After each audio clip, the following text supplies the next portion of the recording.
Before we begin, let me know in the comments where you're watching from and what time it is for you right now. That small gesture, a timestamp, a location, places you in a universe where meaning still matters. But we must ask, for how long? This investigation concerns not merely a character from cosmic horror, but a conceptual boundary in human thought. AZATHOTH, the blind idiot god at the center of all things. Supposedly mindless, utterly void of intention, AZATHOTH has long been treated as Lovecraft's ultimate symbol of cosmic indifference. And yet, when we examine its literary construction, philosophical function, and cultural resonance, we must ask, what if indifference itself serves a function? What if the very structure of non-meaning has a shape, a rhythm, an agenda? In this documentary, we will approach AZATHOTH not as monster, but as metaphysical event, a recurring cipher in literature, psychology, and modern myth-making. We'll trace its roots through history, explore its strange coherence within chaos, and analyze how its presence dismantles our systems of knowledge. Our journey will move slowly between ancient dream cults, forgotten Gnostic texts, early 20th century science, and digital age hauntings. Each layer peels back another fragment of comprehension until even our questions begin to fray. When H.P. Lovecraft first conceived of AZATHOTH in 1921, the world stood amid profound transformations, scientific, political, and psychological. The aftermath of the First World War had left an entire generation disillusioned with Enlightenment ideals of progress and rationality. The universe, once seen as an orderly mechanism governed by divine or logical principles, had begun to appear cold, expanding, and uncaring. Lovecraft, who was deeply affected by both contemporary science and his own personal sense of alienation, crafted AZATHOTH not merely as a deity, but as a metaphysical anchor for that abyssal sensibility. The blind idiot god did not act, speak, or judge. It merely was, and that was horror enough. It is not simply the creature's form that unsettles, but its function as the center of an unthinking cosmos. In framing AZATHOTH this way, Lovecraft enshrined chaos, not as a plot device, but as a fundamental metaphysical principle. This move was deliberate, not accidental, and reflects a wider cultural moment in which faith in gods, in nations, in reason, was steadily eroding. We must recognize how Lovecraft's personal fears informed this construction. Letters from the period reveal his preoccupation with heredity, degeneration, and mental dissolution. His father and grandfather both succumbed to psychiatric illnesses, and Lovecraft feared the same fate awaited him. This psychological background is critical. AZATHOTH does not simply exist at the center of Lovecraft's mythos. It represents what lies at the center of his psyche. The fear that no order governs the universe, and worse, that awareness itself might be a tragic illusion. This is why AZATHOTH is not an antagonist in the conventional sense. It is not a force to be defeated, but an absence to be endured. It symbolizes the cosmic unconscious, amorphous, unthinking, yet generative. Its idiot music is not a soundtrack to destruction, but to meaninglessness. It is fitting, then, that Lovecraft never gave AZATHOTH a definitive story. The entity remains implied, referenced, gestured toward, always peripheral, never fully manifest.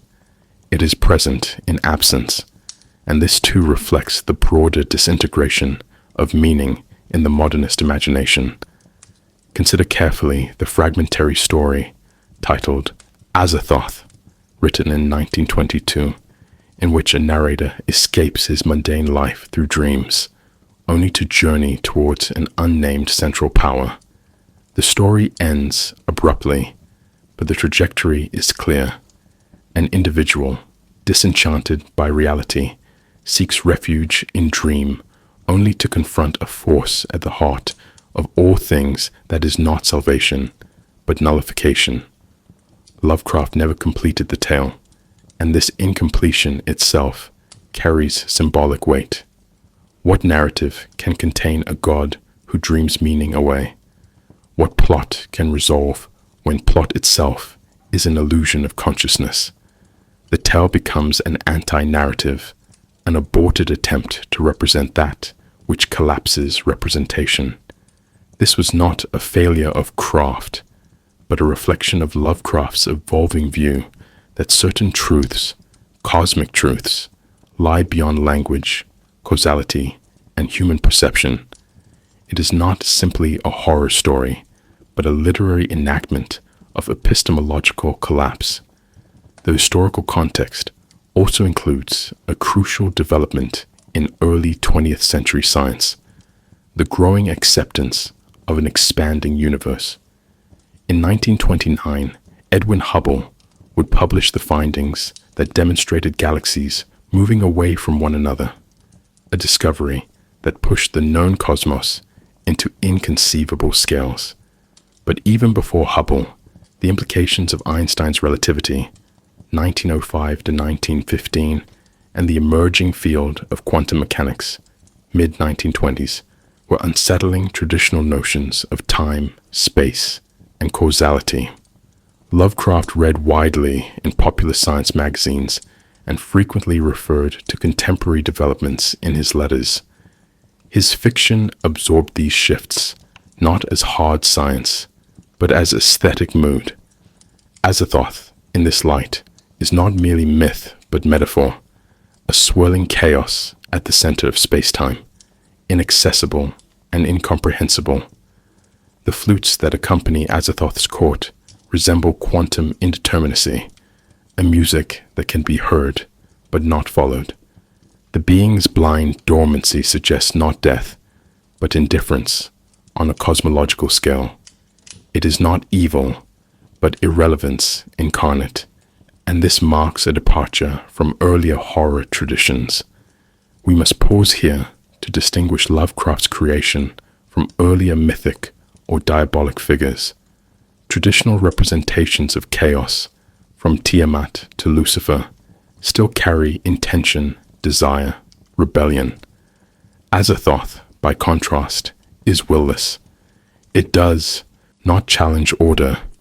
It precedes and precludes it. In this, it resembles not the rebellious adversary, but the unconscious parent, a kind of cosmic prenatal murk. Some scholars have likened Azathoth to the Gnostic demiurge, a blind creator god who mistakes himself for the supreme being. Yet even this comparison falters, for the demiurge still creates and claims. Azathoth does neither. It is not ignorant of higher realms. It is unaware of any realm at all. Lovecraft's genius lies in this refusal to personify. Azathoth does not embody chaos. It is chaos, stripped of narrative, morality, or identity. This is why it functions not as a god within the mythos, but as the unacknowledged ground of being beneath it. One rhetorical question emerges. Why name such a thing at all? Why give it identity if it resists comprehension? The answer lies in Lovecraft's dual allegiance to horror and scholarship. His stories mimic academic treatises.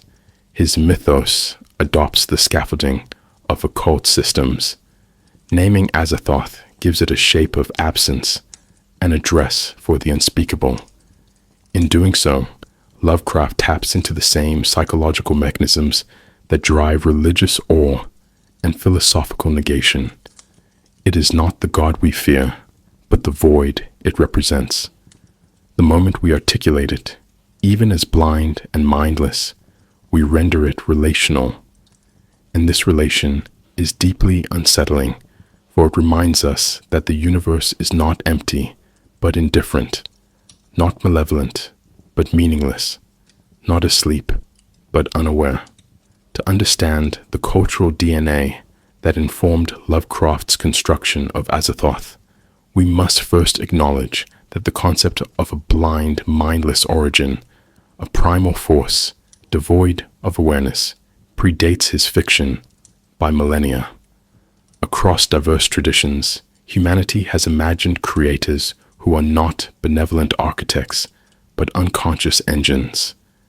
In this context, Azathoth emerges not as a novelty, but as a convergence point, drawing together ancient religious dread, Enlightenment skepticism, and early modern metaphysics. While Lovecraft claimed his mythos was purely imaginative, his writings suggest a deeper entanglement with cultural archetypes. The figure of Azathoth resonates with recurring images: gods who create unknowingly, forces that shape without meaning, and truths that collapse the systems meant to contain them. Consider the Gnostic demiurge, an entity often depicted as a blind, malformed god who creates the material world in ignorance of the higher spiritual realms. In Gnostic cosmology, the demiurge believes himself supreme, unaware that he is a flawed echo of the true divine. This figure, particularly in texts like the Apocryphon of John or the Hypostasis of the Archons, builds not out of malice, but out of blindness. There is no devilish plan, only misapprehension. Azathoth inherits this blindness, but without even the illusion of creation. It is not that Azathoth builds an illusory world, rather, the world dreams itself through Azathoth's dormancy.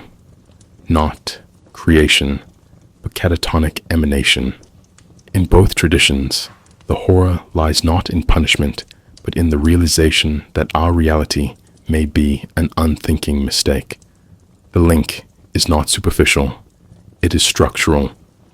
Both cosmologies envision a non-anthropocentric metaphysics, where the divine is radically alien, and awareness is a tragic side effect rather than a gift. This philosophical motif finds echoes in Eastern metaphysics as well. In particular, Buddhist and Hindu cosmologies offer powerful parallels. The Hindu concept of Maya, or illusion, suggests that the phenomenal world is a veil obscuring ultimate reality. Brahman, the ultimate reality, is not necessarily personal, and in many non-dual interpretations, such as Advaita Vedanta, it is consciousness without attributes. More unsettling, in some tantric interpretations, the Godhead dreams reality into being while remaining in a state of cosmic sleep. Similarly, the Buddhist doctrine of anatta, non-self, dismantles the idea of a central, permanent soul. The universe operates not through divine will, but through interdependent causality, blind, recursive, and empty of essence.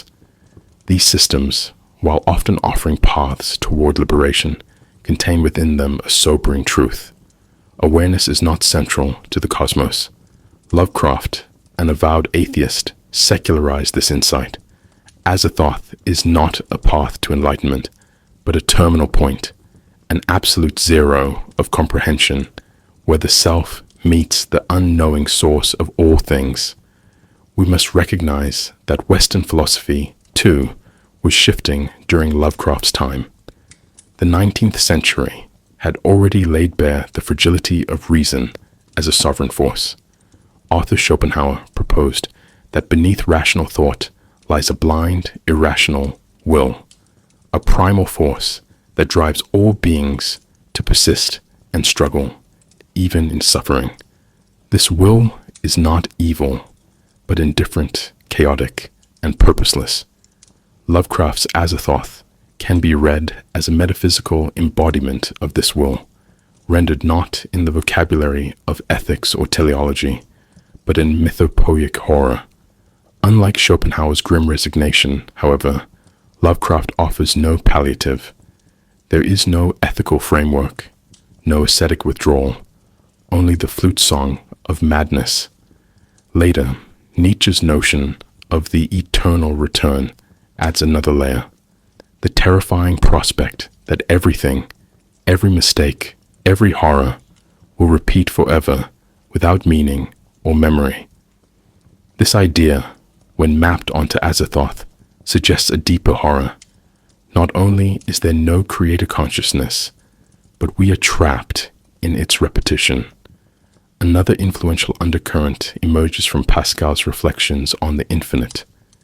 In Pensée, 1670, Blaise Pascal famously wrote, "The eternal silence of these infinite spaces terrifies me." This fear of cosmic silence, of a universe without moral anchor or speaking God, finds its most distilled form in Azathoth. But while Pascal still clung to Christian faith as a bulwark, Lovecraft dispensed with such comforts.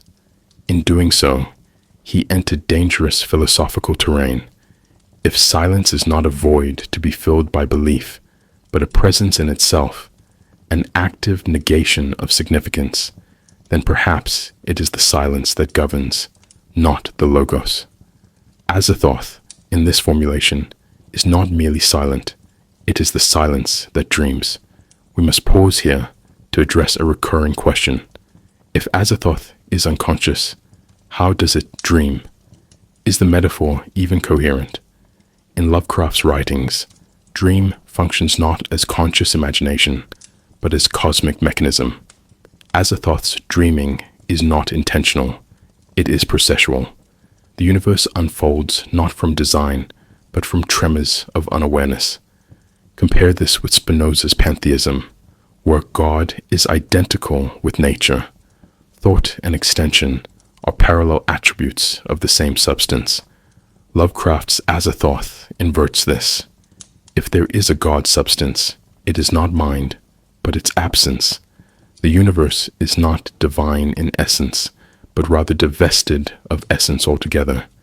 It continues because something stirs, not because anything wills. This reveals something profound about the mythic role Azathoth plays. It consolidates centuries of dread into a singular anti-deity, not malevolent, not benevolent, but irrelevant. It is not the evil one prays against, nor the good one hopes for. It simply is, and that isness unravels the grammar of belief. In Azathoth, we see a convergence of Gnostic pessimism, Eastern metaphysical dissolution, and modern existential dread. It is the child of many traditions, but heir to none. And this synthesis helps explain why the god is so difficult to depict directly. It is not just a being, but a conceptual function, the gravitational collapse of metaphysics into absurdity. To speak of Azathoth is already to make a category error. For in naming that which defies structure, we inevitably impose structure, yet Lovecraft chose to name it, deliberately, carefully, and with a peculiar linguistic intuition that suggests more than it says.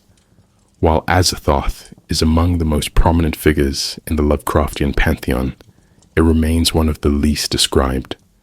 This imbalance is not accidental. The name functions less as a label and more as a linguistic sinkhole, pulling meaning into itself and erasing coherence.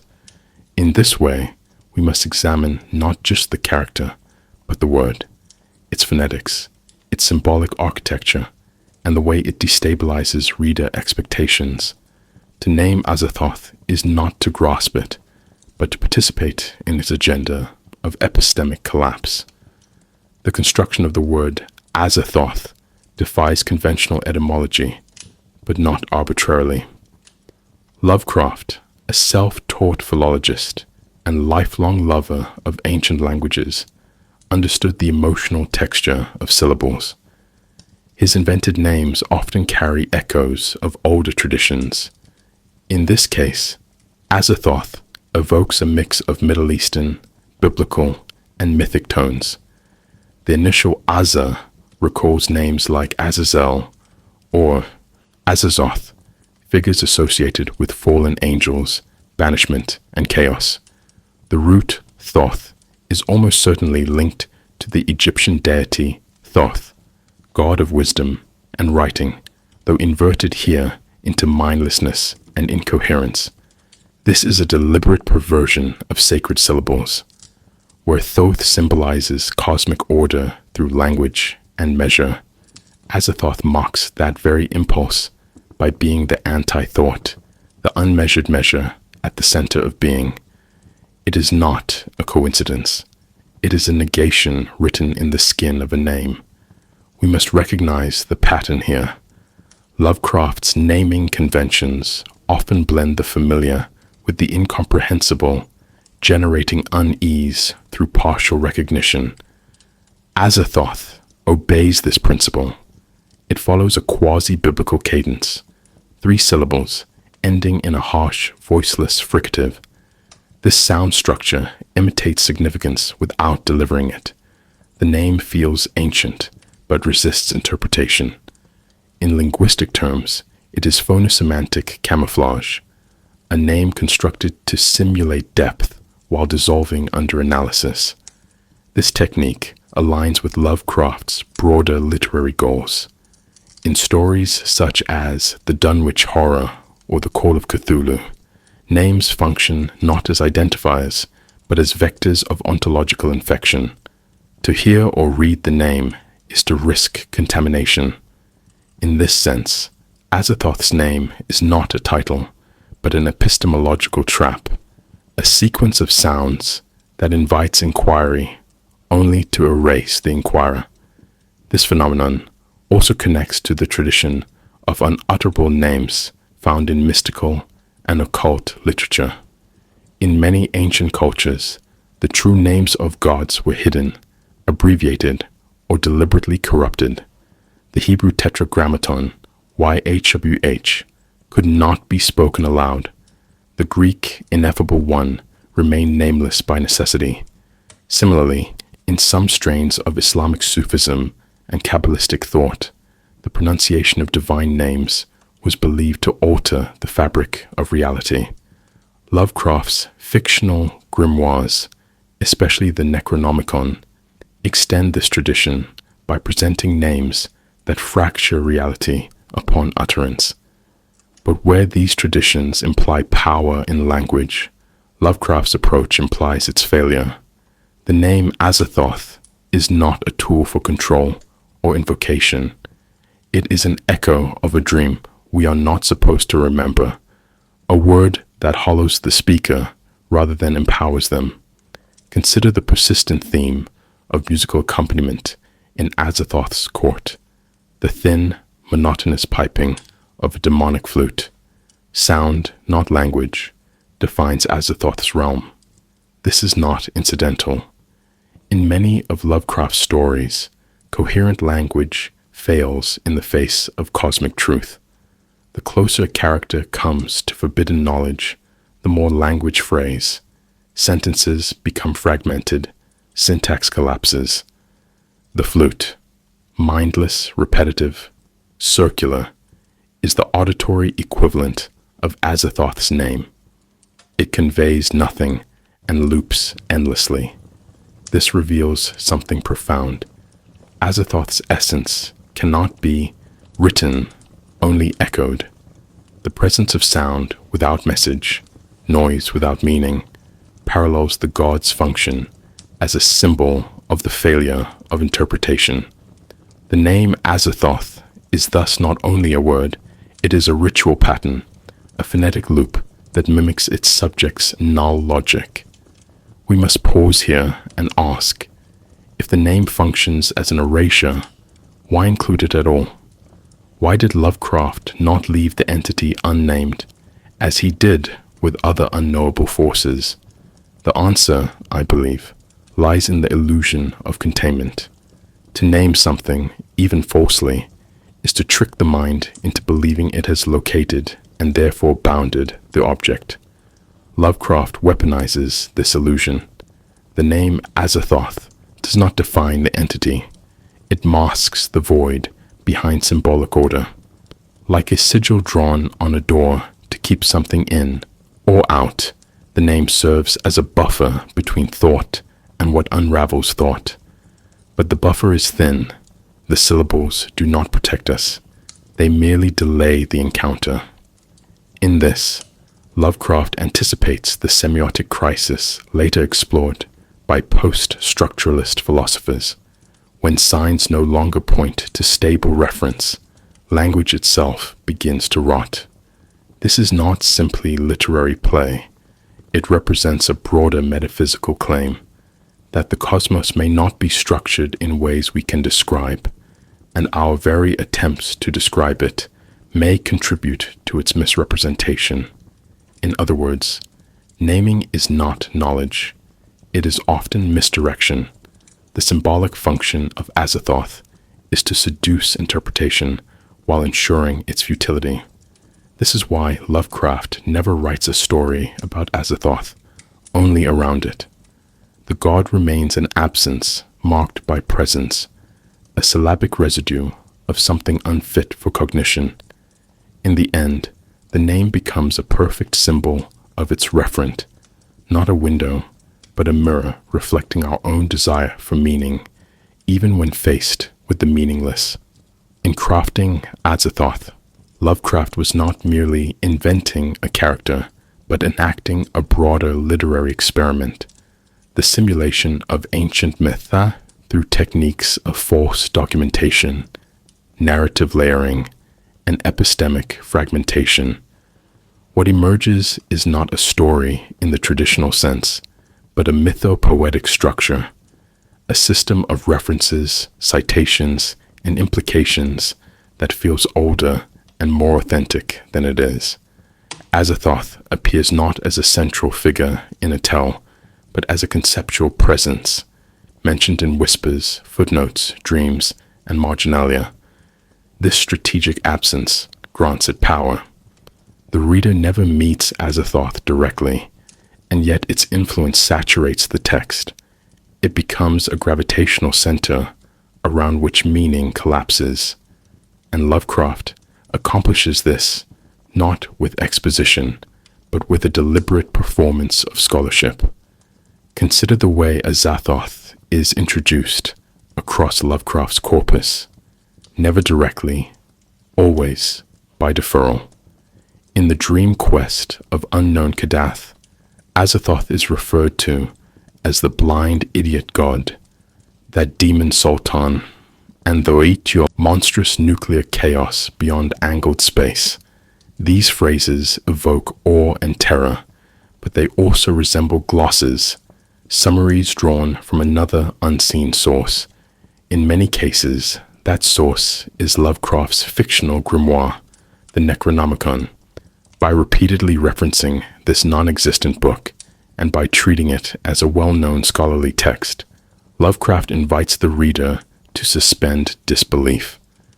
The Necronomicon becomes a narrative interface, an epistemic prosthesis, through which readers glimpse AZATHOTH without directly confronting it. It is not a story about AZATHOTH. It is a universe infected by its rumor. This technique has precedent in religious and esoteric traditions. We must recognize that many sacred texts are written with layers of revelation. Some truths are for all, others for the initiated, and still more are encoded in symbols or fragments. Lovecraft mimics this model. His mythos is littered with partial documents, unreliable narrators, and second-hand reports. In The Whisperer in Darkness, The Dunwich Horror, and The Haunter of the Dark, AZATHOTH appears in reference, often filtered through the speech of madmen or the translation of arcane tomes. This recursive framing destabilizes the reader. Is the information reliable? Are these characters deluded? The ambiguity is not a flaw, but a narrative feature. It replicates the instability of approaching a force that resists comprehension. Just as ancient myths emerge from overlapping oral traditions and coded texts, so too does Lovecraft's AZATHOTH, arise not from assertion, but from accumulation. We must pause here to consider Lovecraft's literary context. He was writing during a period of intense academic formalization. Anthropology, folklore studies, and comparative religion were becoming codified disciplines. His work reflects an appropriation of scholarly tone and structure, even as it subverts their authority. By mimicking footnotes, invented quotations, and historical references, Lovecraft creates an illusion of authenticity. Azathoth benefits from this illusion. It is treated not as an authorial invention, but as a rediscovered entity, buried in obscure manuscripts, protected by secrecy, hinted at in dreams. The genius of this method lies in its invitation to complicity. The reader is not told what Azathoth is, but asked to infer it piece by piece. In doing so, they participate in the myth's construction. This reveals something profound. Lovecraft does not merely describe horror, he engineers it epistemologically. A telling example can be found in Lovecraft's letter to Frank Belknap Long in 1922, where he writes of Azathoth as a story idea, a knighted demon sultan Azathoth, whose name no lips dare speak aloud, and who gnaws hungrily in inconceivable, unlighted chambers beyond time and space. Even here, in private correspondence, the language is mythic. Azathoth is not a plot element, but a cosmic placeholder, a node of dread around which fictional realities can be oriented.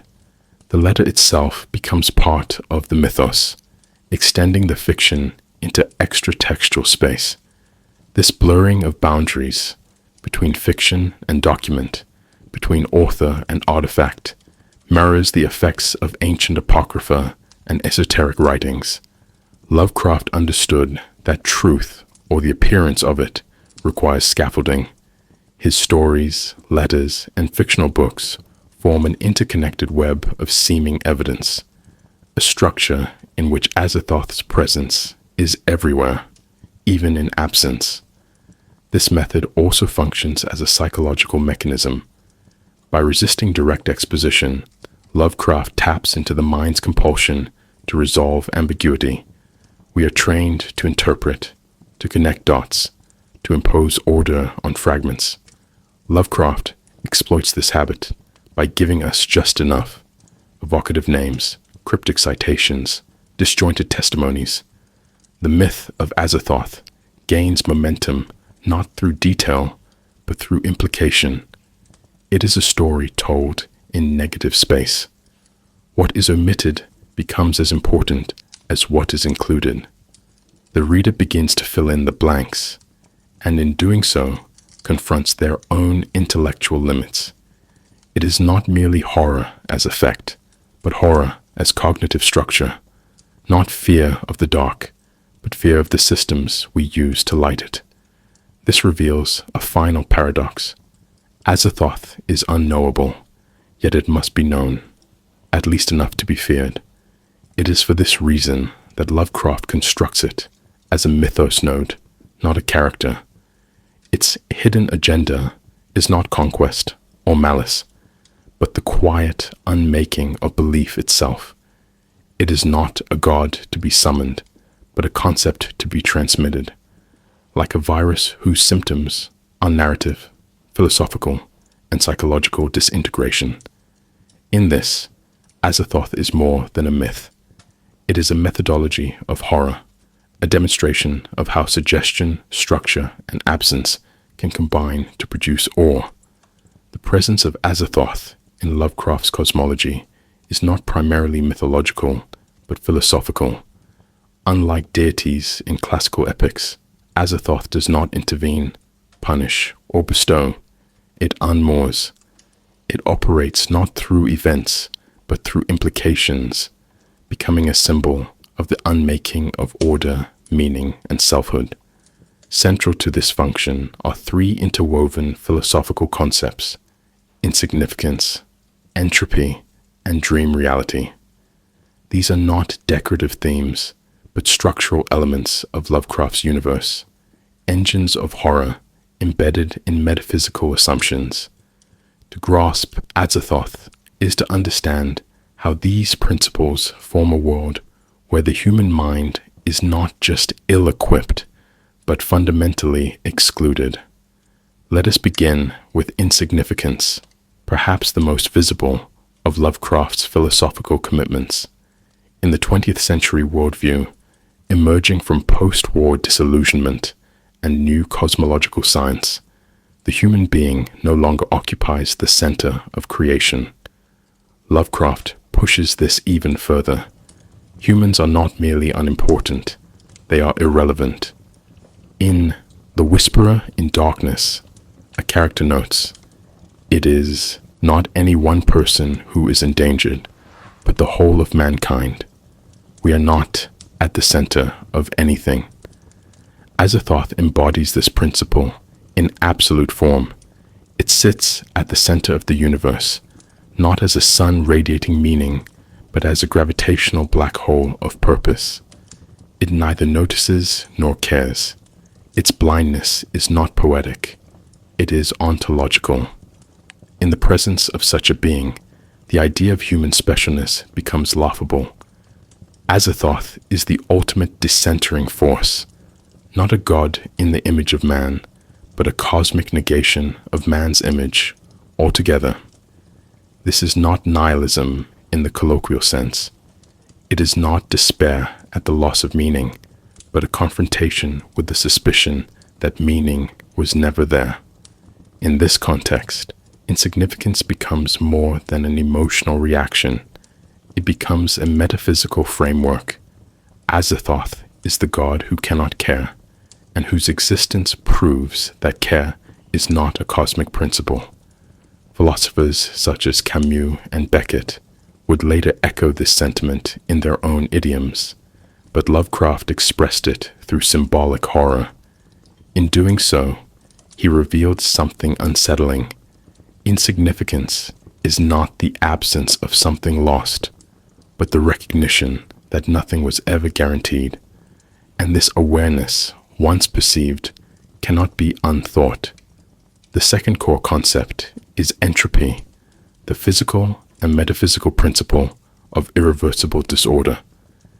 In thermodynamics, entropy is a measure of how systems decay into randomness. For Lovecraft, this decay is not just physical, but existential. AZATHOTH is surrounded by monotonous piping, a music that does not evolve or conclude. It is circular, pointless, and eternal.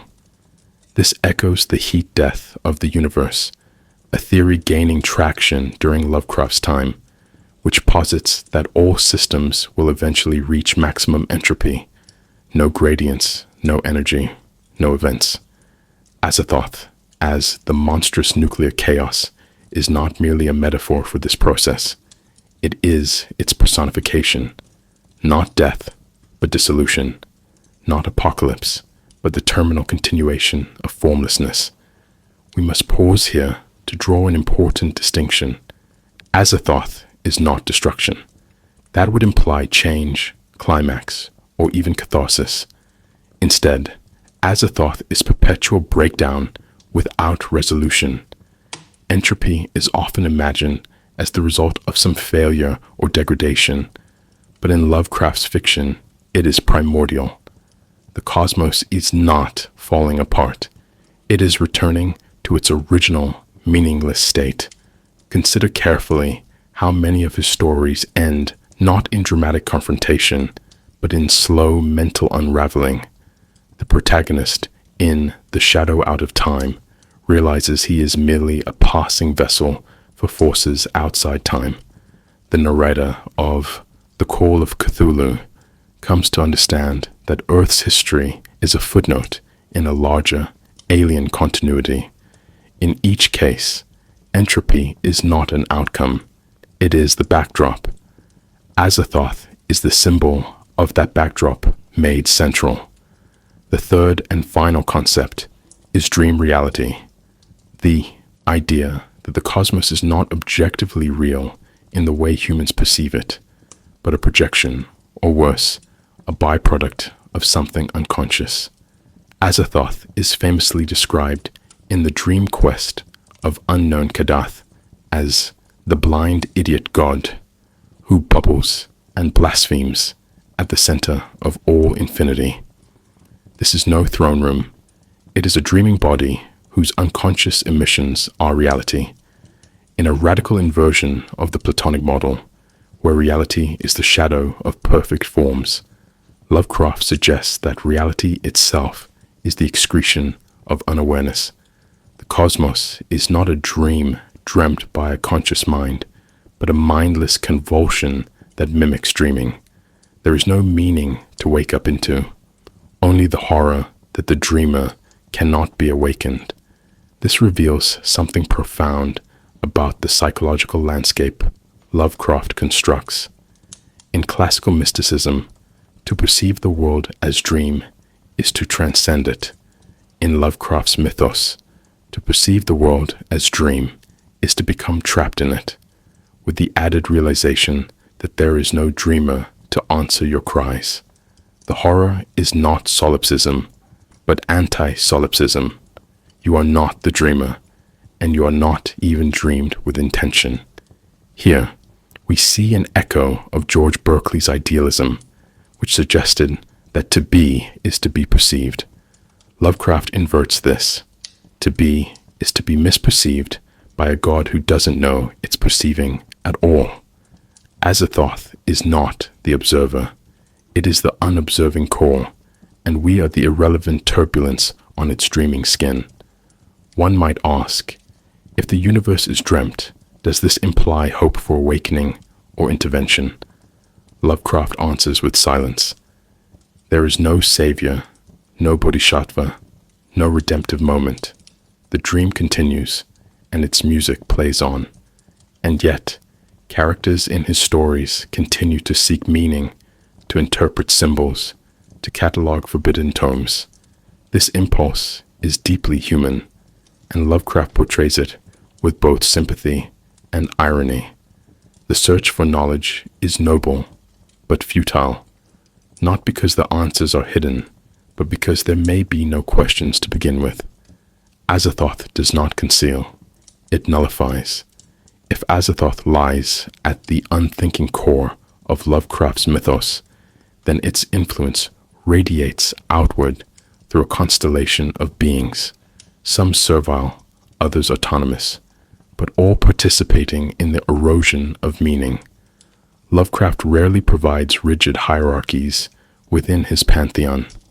Instead, he suggests relationships through implication, textual layering, and tonal harmony.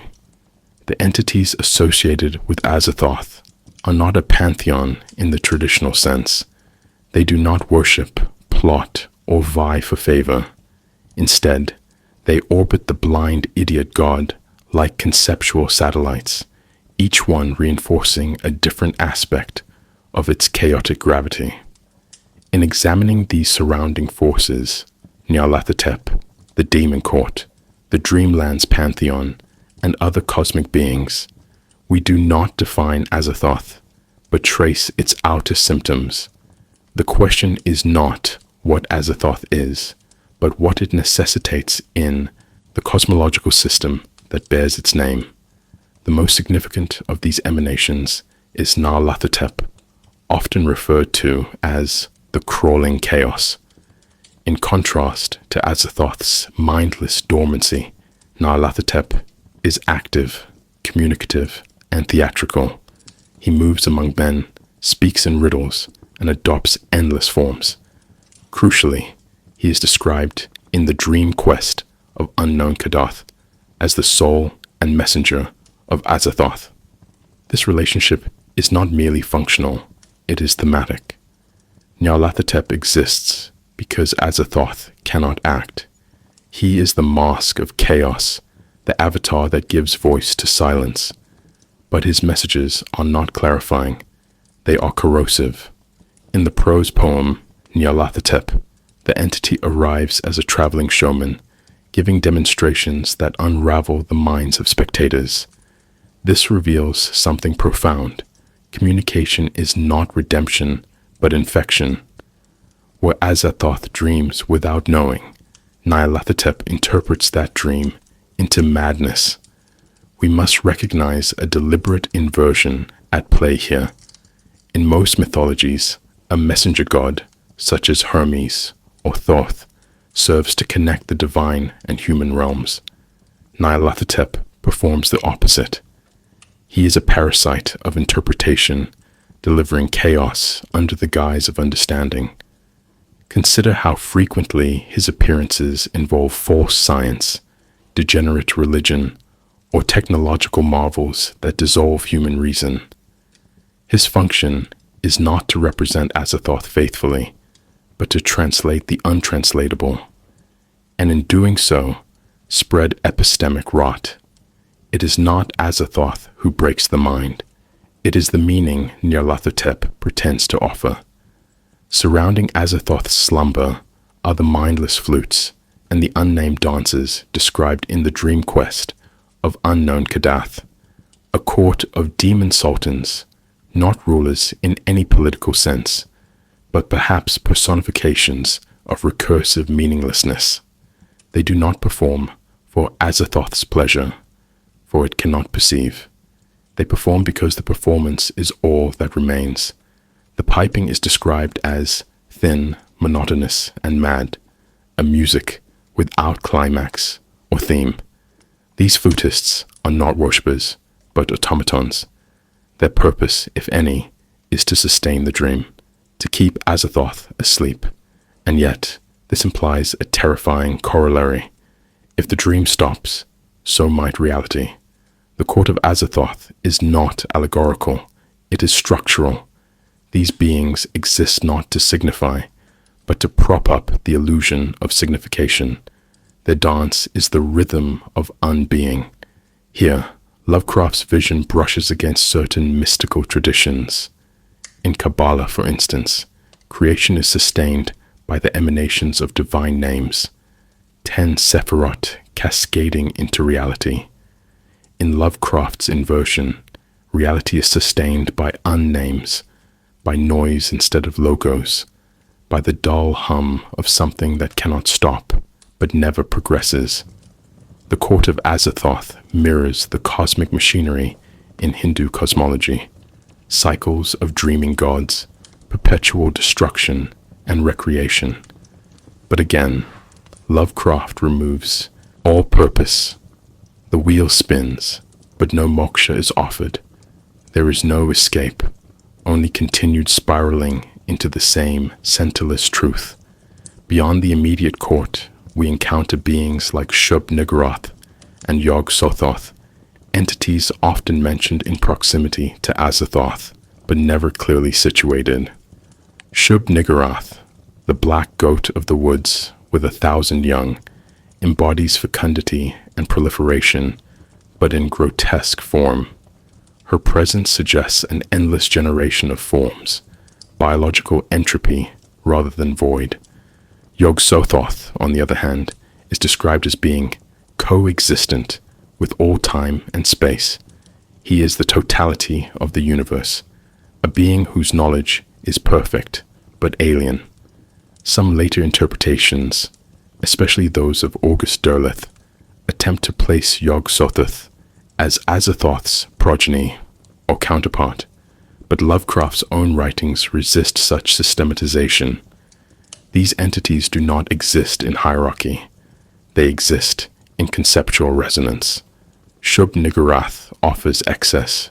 Yog-Sothoth offers totality. Azathoth offers collapse. Together, they form a triangulation of cosmic principles beyond the moral, the theological, or the human. We must pause here to examine the dreamlands, Lovecraft's alternate realm, accessed through dreams, particularly in stories like The Dream Quest of Unknown Kadath and The White Ship. While often whimsical on the surface, the dreamlands conceal a deeper terror. At their center lies Azathoth, suggesting that all dreams ultimately lead to undreaming. The dreamlands are not escape but funnel. Their imagined landscapes gradually give way to the formless void. The implication is chilling. Imagination does not transcend chaos, it terminates in it.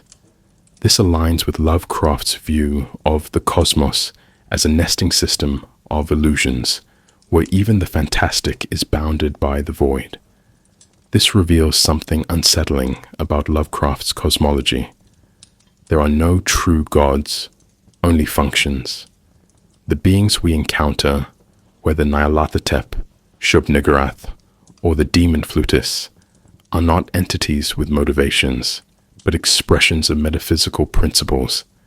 They are not characters, but conceptual tools, embodiments of entropy, proliferation, translation, or recursive structure. AZATHOTH requires them, not because it needs worship or sustenance, but because its very nature demands a network of appearances. It cannot act, but the mythos must move. These forces move on its behalf, blindly, endlessly, without agency. It is not a hierarchy, it is a machine, and we, as readers, are trapped inside its logic. Human beings enter the orbit of AZATHOTH not through physical proximity, but through knowledge, implication, and accident. Lovecraft carefully constructs a universe in which direct encounters are impossible, yet indirect exposures are catastrophic. What frightens his protagonists is not AZATHOTH itself. No mortal ever stands before the blind idiot god, but the trailing shockwaves of its nature. These shockwaves take the form of dreams, forbidden texts, degenerate rituals, cosmic messengers, and moments when the boundaries of perception bend just slightly too far. In this sense, madness is not a narrative punishment. It is a structural consequence of inhabiting a universe whose foundation is mindlessness. Lovecraft's characters do not go mad because they are weak. They go mad because the cosmos is not built for human comprehension. Consider the recurring motif of dream-induced revelation, especially in works like The Dream Quest of Unknown Kadath, The Statement of Randolph Carter, and The Dreams in the Witch House.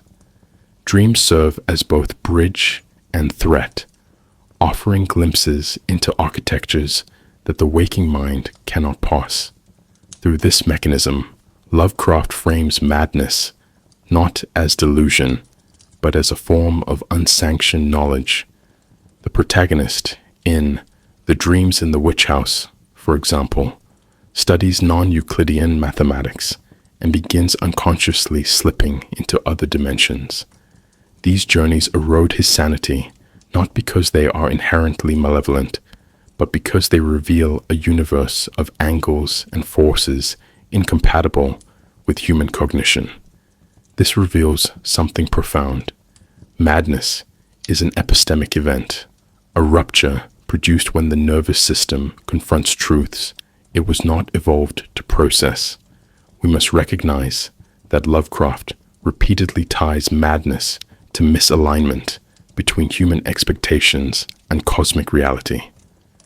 In The Call of Cthulhu, Inspector Legras encounters cultists who worship an ancient being whose very existence undermines the foundations of human belief.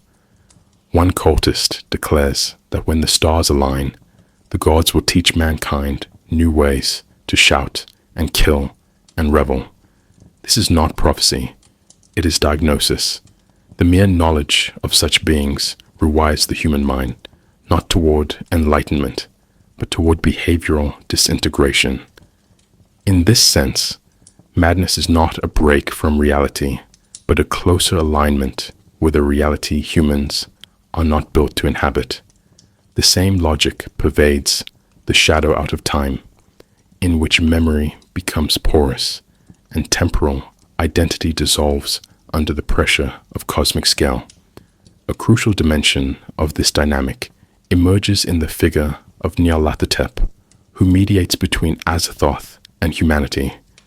His earthly manifestations, scientific lecture halls, traveling exhibitions, strange processions, serve as traps for human cognition. In the prose poem, Nyarlathotep, people flock to hear him speak, only to emerge deranged, wandering streets in fear of unseen forces. Here, madness is contagious, not physical contact, but semantic exposure propagates it. Nyarlathotep introduces knowledge that masquerades as enlightenment, but functions as cognitive toxin. He is not spreading Azathoth's will. Azathoth has none, but spreading the conditions under which human meaning collapses. His presence illustrates a triadic pattern: revelation, misinterpretation, dissolution. This pattern repeats in Lovecraft's fiction with unsettling regularity. We must pause to examine how Lovecraft frames madness through language itself. Narrators frequently struggle to describe what they witness, falling into fragmented syntax or circular phrasing.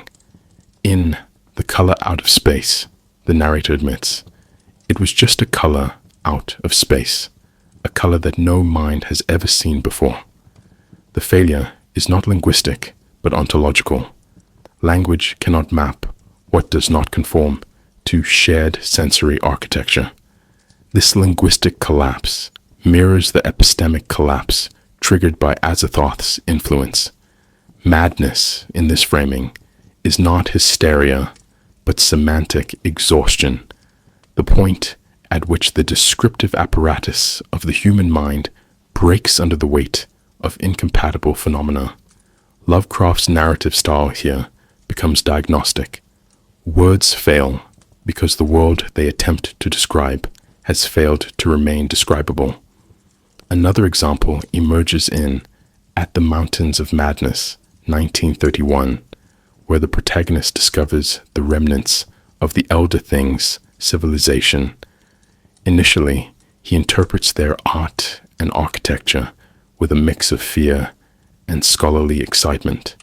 But as he uncovers deeper layers, biological experiments, cosmic histories, the monstrous Shoggoths, his understanding mutates into terror. The narrator writes, I think the thing that frightened me most was that the Elder Things were not evil. They were only different. This is a key moment. Madness results not from hostility, but from irreconcilable paradigms. The Elder Things' indifference echoes Azathoth's cosmic irrelevance. When human beings realize that morality, intention, and meaning are not universal, but local, their psychological frameworks begin to unwind. The terror lies not in threat, but in decentralization. This reveals something critical. Lovecraft's madness is not pathology, but adaptation. It marks the point at which the human mind attempts to process truths outside its evolutionary purview. In this sense, madness functions as a translation error produced when the nervous system compresses high-dimensional realities into low-dimensional cognition. Consider the narrator of The Music of Erich Zann, who becomes obsessed with unearthly sounds that seem to hold back a void beyond the window. His eventual breakdown is not irrational. It is completely rational in a world where cosmic forces intrude through vibrations. His mind is not distorting reality. It is trying to survive an encounter with it. These examples illustrate a triadic structure in Lovecraft's depiction of human-cosmic interaction: exposure, misalignment, collapse. Exposure occurs through dreams, forbidden texts, or entities like Nyarlathotep. Misalignment surfaces when the mind attempts to incorporate incompatible truths. Collapse follows when comprehension fails, leaving behind madness, not as failure, but as the only available cognitive state. To understand Azathoth is to engage with the profound instability of knowledge itself. Lovecraft's mythos does not merely feature hidden truths or secret tomes. It revolves around a fundamental suspicion that some knowledge is not just dangerous, but structurally corrosive. Azathoth sits at the metaphysical center of this suspicion, not as a deity of wisdom or revelation, but as the embodiment of anti-knowledge. Its presence in Lovecraft's universe is not to be known, but to unmake the possibility of knowing. Forbidden knowledge, in this context, does not mean concealed information. It means cognition pushed to the point of collapse. When one learns about Azathoth, one does not gain insight. One loses the capacity for meaning. We must begin with the central Lovecraftian trope of the forbidden text, most notably the Necronomicon. This fictitious grimoire is referenced across multiple stories: the Dunwich Horror, the Call of Cthulhu, the Dreams in the Witch House, and functions less as a book and more as a mimetic hazard. The act of reading it is not portrayed as heroic or enlightening, but as epistemological contagion. Those who study it often meet fates worse than death, madness, identity dissolution, or annihilation. The danger is not what the Necronomicon says, but what it does to the frame through which saying is possible. The text operates like Azathoth itself, erratic, cyclical, dreamlike, undermining linguistic, logical, and even temporal stability. It is not a book of spells, but a monument to the idea that knowledge, once unmoored from sense, becomes indistinguishable from chaos. Consider the passage in the Dunwich Horror, where Dr. Armitage describes Azathoth as the primal nucleus of chaos, beyond angled space. This language is intentionally oblique. Angled space suggests geometry that is fundamentally non-Euclidean, defying the frameworks humans use to define space and motion. The moment one attempts to represent Azathoth, language collapses into metaphor, and metaphor collapses into madness. This is not accidental. Lovecraft is staging a failure of thought, of structure, of symbol. Azathoth becomes the terminus of all inquiry, a concept so vast and vacant that the tools of comprehension are themselves obliterated upon contact. The horror is not what we find, but that our ability to find anything at all was always illusory. This reveals something profound. Forbidden knowledge in Lovecraft is not secret. It is destabilizing. To know is to assume a knower, an object, and a shared reality in which both exist. Azathoth destabilizes all three. It is the anti-object, unknowable, not by virtue of distance, but by incompatibility with the conditions of knowing. This aligns with what contemporary theorists might call epistemic collapse, not simply error, but the breakdown of an entire truth system. The horror here is ontological, not informational. A character who learns of Azathoth does not gain awareness. They lose the scaffolding of awareness itself. The dream becomes dreamless. The knower becomes noise. We must pause here to draw a parallel to real-world philosophical currents. In post-structuralism, thinkers like Derrida and Foucault question the stability of meaning and the authority of knowledge systems. Derrida's concept of difference posits that meaning is always deferred, never fully present. Foucault argued that what counts as truth is a function of power, not universality. Lovecraft, decades earlier, enacts a similar critique through horror. His mythos proposes a universe in which truth exists but cannot be metabolized by the human mind. Azathoth is the ultimate critique of epistemology.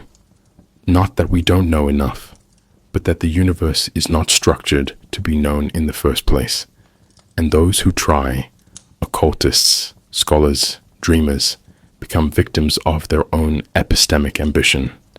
This structural collapse is mirrored in Lovecraft's prose. Sentences stretch, repeat, contradict themselves. Descriptions loop back on themselves, unlighted, unthinkable, unnamed. These are not ornamental flourishes. They are grammatical enactments of Azathoth's logic. In stories like The Music of Eric Zahn or The Shadow Out of Time, reality itself becomes a kind of hall of mirrors where the more one investigates, the less one recognizes.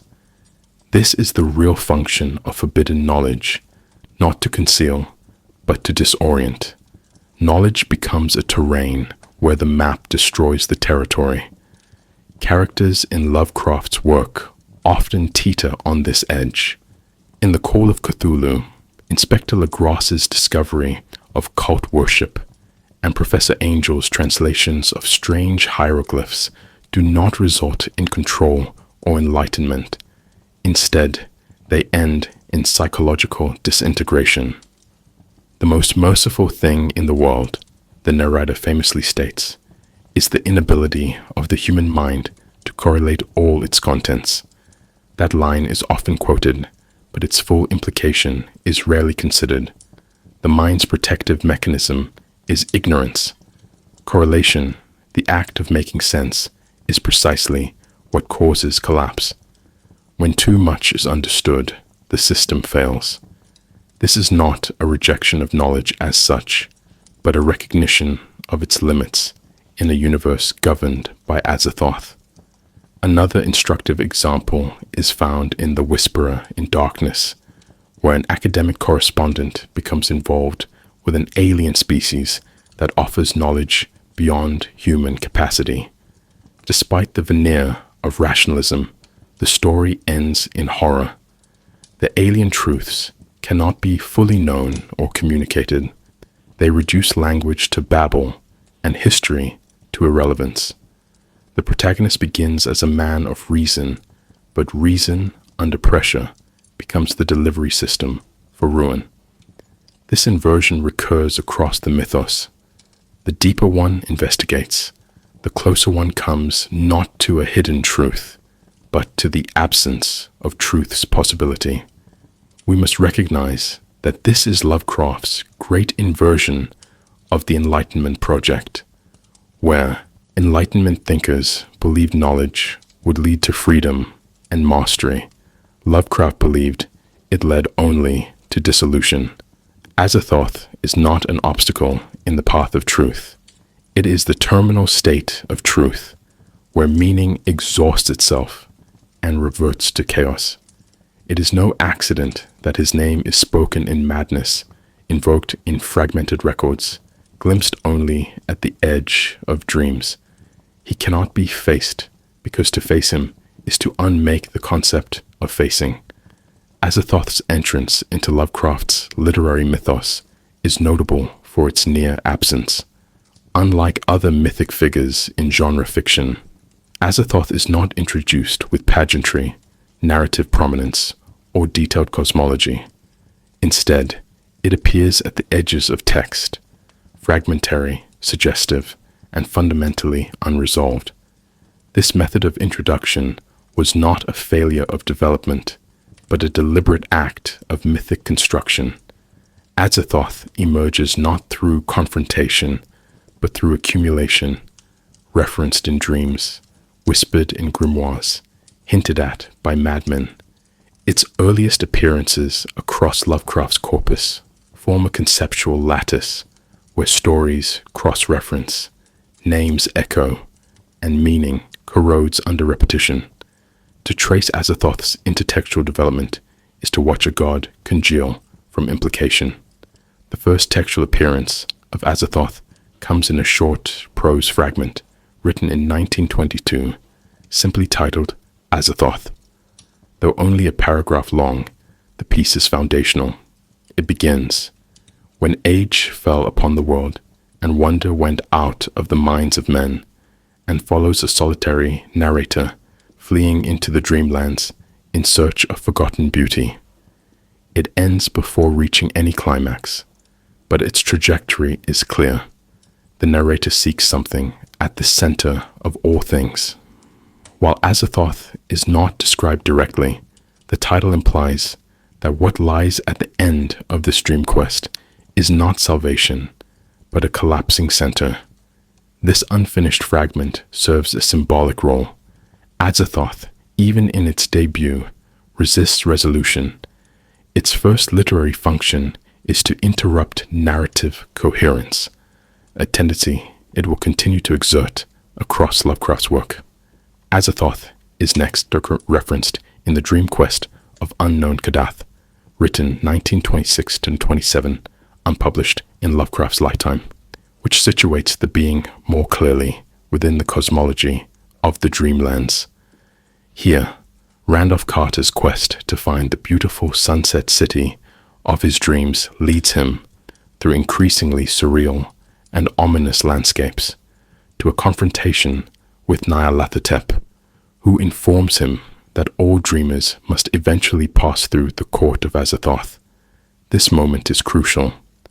Azathoth is not just a danger, it is the teleological endpoint of all dreams. The Dreamlands, initially a realm of escapist fantasy, are revealed to be a funnel leading into chaos. The description is chilling. Azathoth, whose name no lips dare speak aloud, who gnaws hungrily in inconceivable, unlighted chambers beyond time and space. The language is thick with negation, unlighted, inconceivable, beyond. Azathoth is not merely alien, it is anti-structure, occupying not a place, but a collapse of place. It marks the transition in Lovecraft's fiction from imaginative wonder to ontological dread. We must recognize the role of Nyarlathotep here as both narrative device and cosmological intermediary. In Dream Quest, he is Azathoth's soul and messenger. This relationship, introduced subtly, becomes a key feature of Lovecraft's mythos. Azathoth does not speak, it is spoken for. Nyarlathotep becomes its emissary, delivering madness in articulate form. This delegation is not incidental. It reflects Azathoth's non-agency, its inability to act or will. The god's presence must be translated into narrative by a proxy. This structure recurs in later stories, where forbidden knowledge, dreams, or rituals deliver glimpses of Azathoth's influence, but never Azathoth itself. Its role is always liminal, always off-screen, always at the threshold of unmaking. This is not failure of world-building, it is a design of negation. Intertextual echoes of Azathoth can also be found in The Whisperer in Darkness, 1930-31, where alien beings known as the Mygo refer obliquely to the ultimate chaos and hint at an entity at the center of all reality. Though Azathoth is never named, the terminology aligns chaos as source, not threat. Here, Azathoth becomes conceptual gravity, pulling various mythic strands into a shared metaphysical void. The consistency of these references across settings, plots, and narrators establishes a mythic field where Azathoth is not a plot point, but a terminal concept, a metaphysical condition permeating space and narrative alike. Another key intertextual thread appears in The Dunwich Horror, 1928, where the Necronomicon is quoted. Nor is it to be thought that man is either the oldest or the last of Earth's masters. They walk serene and primal, unseen and foul, in lonely places where the words have been spoken and the rites howled through at their seasons. The Necronomicon speaks also of the blind idiot god Azathoth. Again, we see Azathoth contextualized not by story, but by citation. This technique mirrors academic texts. Authority is established not by demonstration, but by referencing other sources. Lovecraft's use of invented documentation mimics scholarly realism, creating the illusion of depth. The name Azathoth gains weight not from confrontation, but from repetition across fictional archives. It is a mythos by footnote. This reveals something profound about Azathoth's narrative function.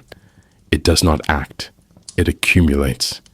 Each mention adds mass, echoing across texts until the reader begins to feel its shape without ever seeing it. Lovecraft builds Azathoth not through description, but through gravitational inference, a black hole inferred from the distortion it causes around it. This makes it distinct from other cosmic entities like Cthulhu, who slumbers in the sea and dreams of return. Cthulhu is temporally deferred. It will rise. Azathoth is permanently present, but structurally unreachable. It is not a future threat, but a foundational fact. As we follow these intertextual trails, we also see Azathoth functioning as a conceptual bridge between Lovecraft's dream cycle stories and his later cosmic horror. The Dreamlands introduce us to Azathoth's court. The mythos stories confirm its reality. In this way, Azathoth collapses the distinction between dream and waking world. It is the same chaos that lies behind both. Lovecraft's earliest stories may have framed this as aesthetic, the darkly beautiful unknown.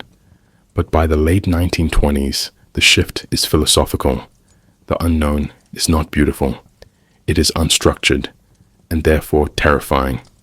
Among Lovecraft's most ambitious and structurally complex narratives, The Dream Quest of Unknown Kadath, written between 1926 and 1927, serves as the closest thing to a direct Azathoth narrative the author ever constructed. Yet, paradoxically, Azathoth remains absent from the majority of the tale, mentioned only near its end. This absence is precisely the point. Azathoth's influence is not manifested through action, but through narrative trajectory. It shapes the story's endpoint, its teleology, and ultimately undermines the protagonist's quest itself.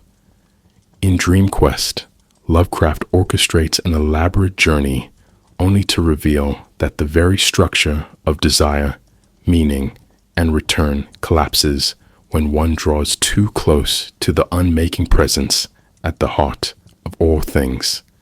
Azathoth becomes not a destination, but a trap built into the idea of narrative itself.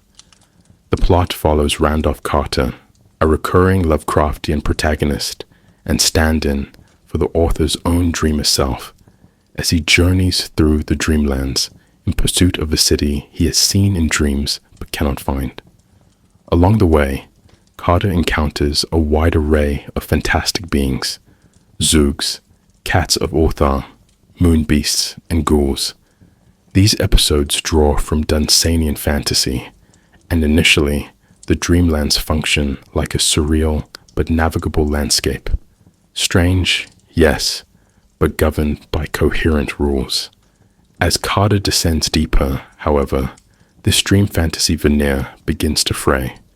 He is warned by priests, attacked by alien creatures, and ultimately told by Nyarlathotep that his journey leads not to paradise, but to Azathoth, the monstrous nuclear chaos at the center of the cosmos. The dream has a destination, but it is not one the mind can survive. This moment recontextualizes the entire narrative. The journey was never a heroic quest. It was a spiritual funnel, drawing Carter closer not to a homecoming, but to epistemic annihilation. Nyarlathotep's revelation, delivered in his typical mocking tone, strips Carter of narrative agency. The crawling chaos, he is called, the messenger of those who dwell in darkness. His task is to bring Carter, and thus the reader, to the brink of the unthinkable. What began as a fantasy adventure ends in metaphysical horror. The closer one gets to the center of the Dreamlands, the more the dream reveals its true nature. not illusion, but cosmic placeholder, a stage built around a void. Azathoth is not an obstacle. It is the endpoint of desire. To quest is to be consumed by what lies beyond questing. Consider carefully the way Lovecraft describes Azathoth in this text. The god is said to gnaw hungrily in inconceivable, unlighted chambers beyond time and space, attended by flutes and dancers who keep it from waking. The imagery is anti-divine. Instead of enlightenment, darkness. Instead of revelation, oblivion. The music is not a hymn, but a containment protocol, keeping the god from rising. This inversion of sacred imagery, chambers, music, attendance, functions as a parody of liturgy. If Christian eschatology promises divine union, Lovecraft's cosmology ends in cosmic derangement.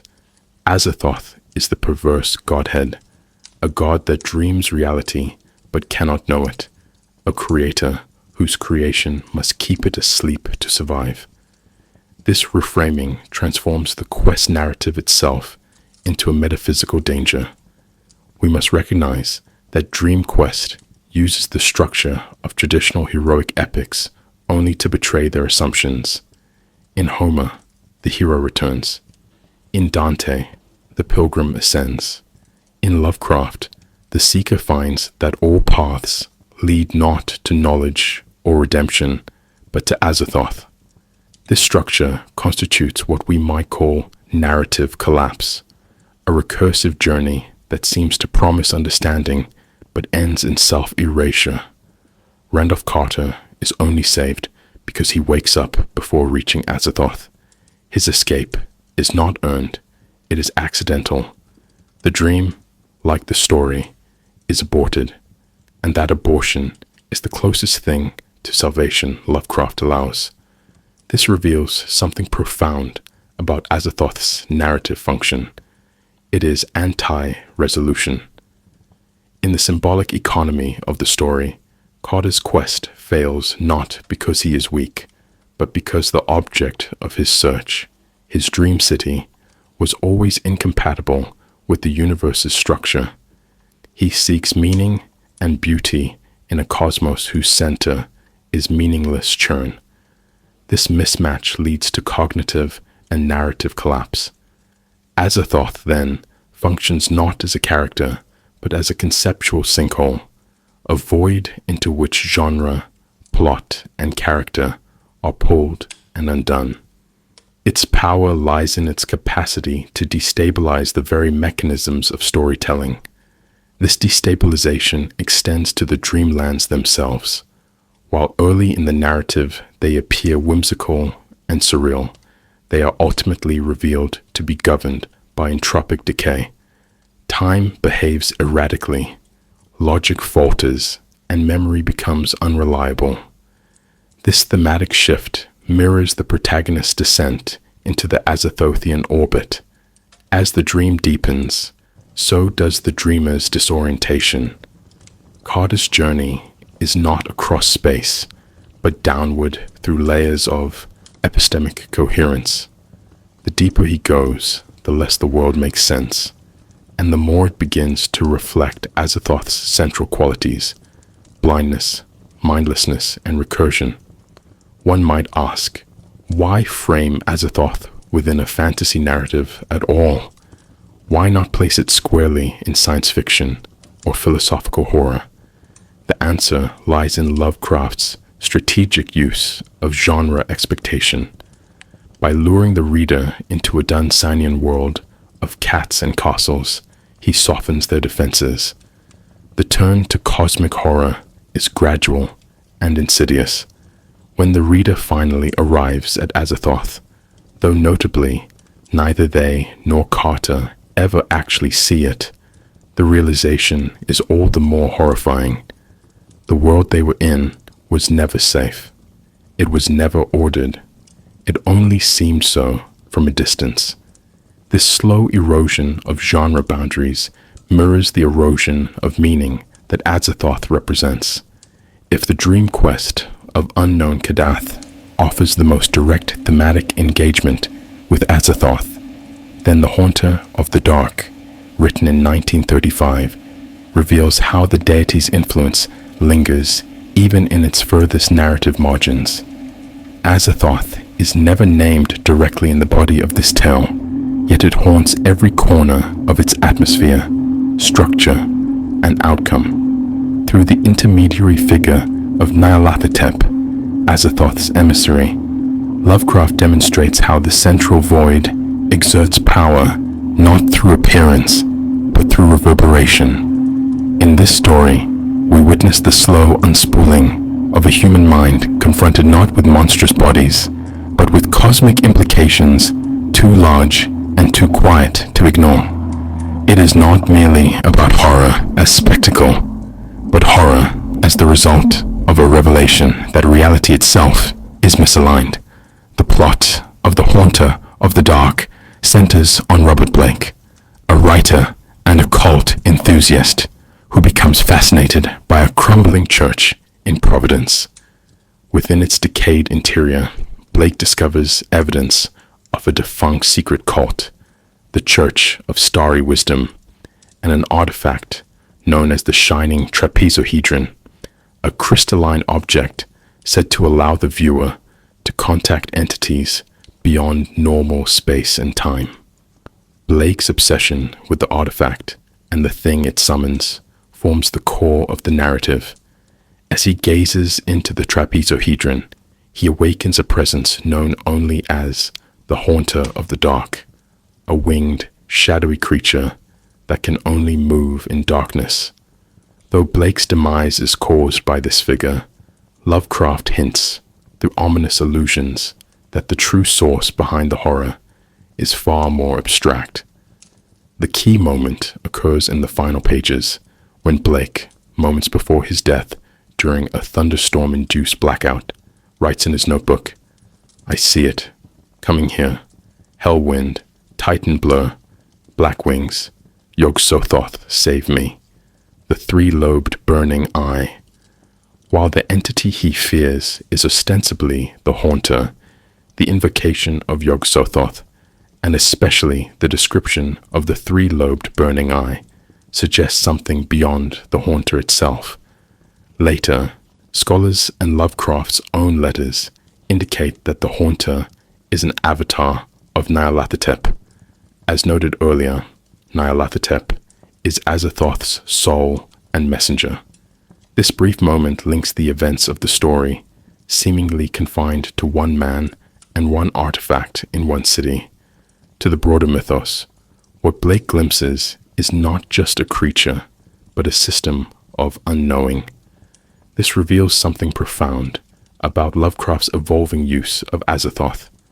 In Dream Quest, the deity is a direct presence, a cosmic endpoint made explicit. In Haunter, it becomes a hidden source, a metaphysical background condition implied through symbol and reaction. The Shining Trapezohedron, for example, functions not as a magic item, but as a conceptual aperture.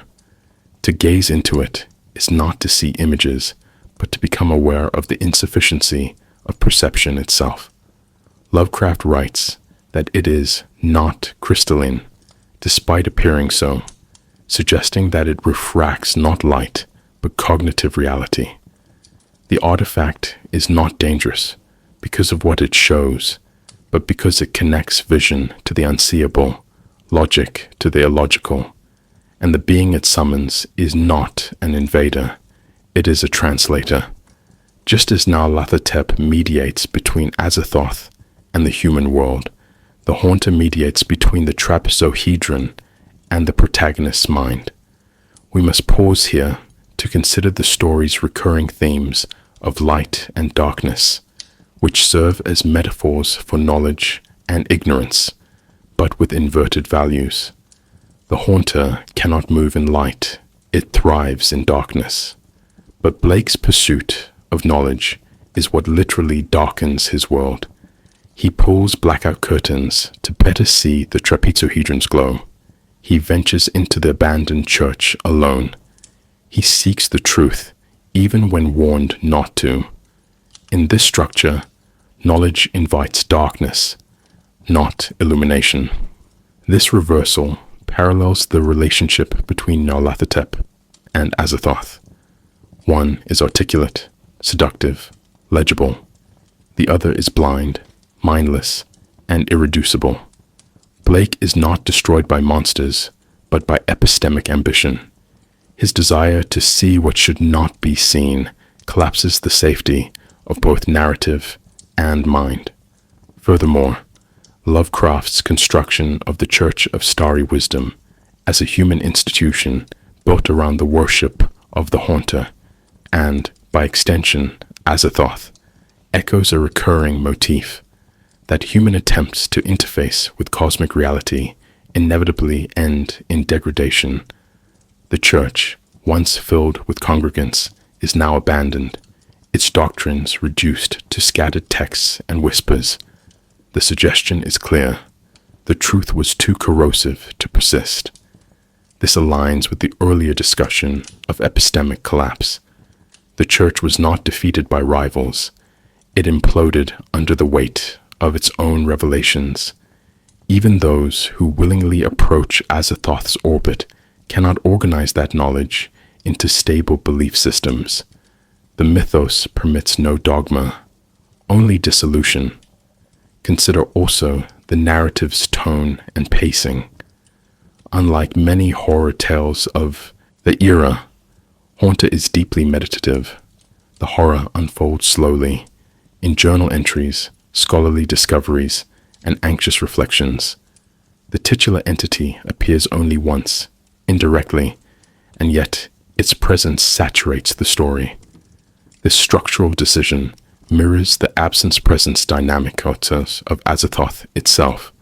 The god does not act, but all actions are warped by its gravity. Even death in this tale is not violent or dramatic, but the final word in a process of symbolic infection. Blake is not killed by the Haunter.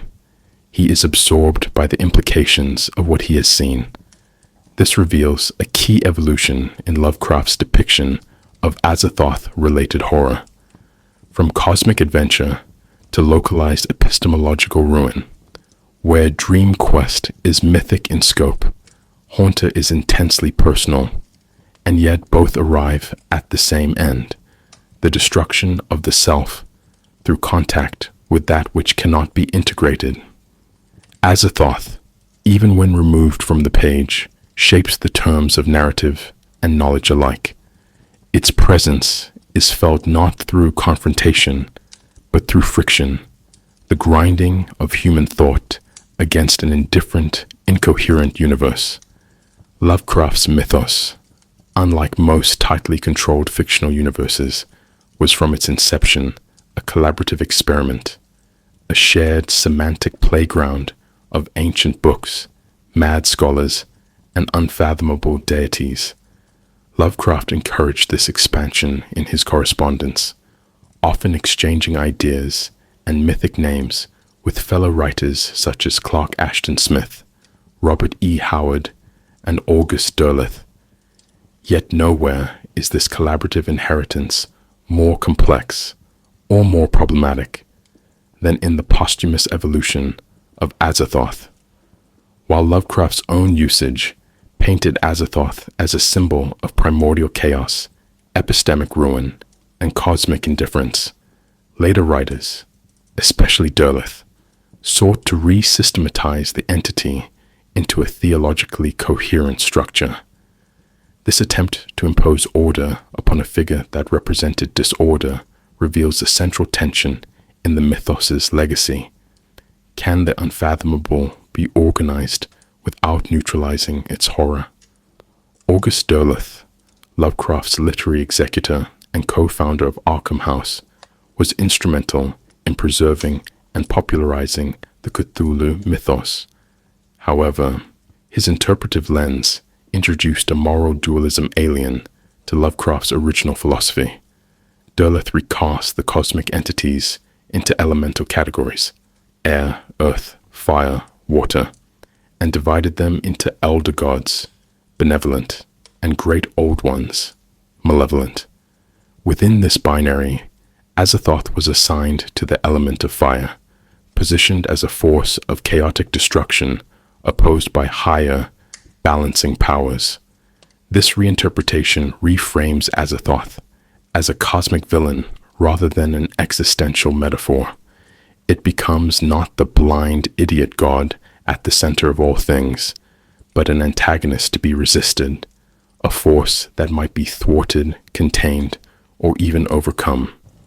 In short, Derleth gives Azathoth an agenda it was never meant to have. This reveals something profound about post-Lovecraftian myth-making. The desire for structure tends to overwrite the original structurelessness. Lovecraft's Azathoth was terrifying precisely because it was not evil. It was indifferent, unconscious, and inaccessible. In Lovecraft's words, it blasphemes and bubbles at the center of all infinity.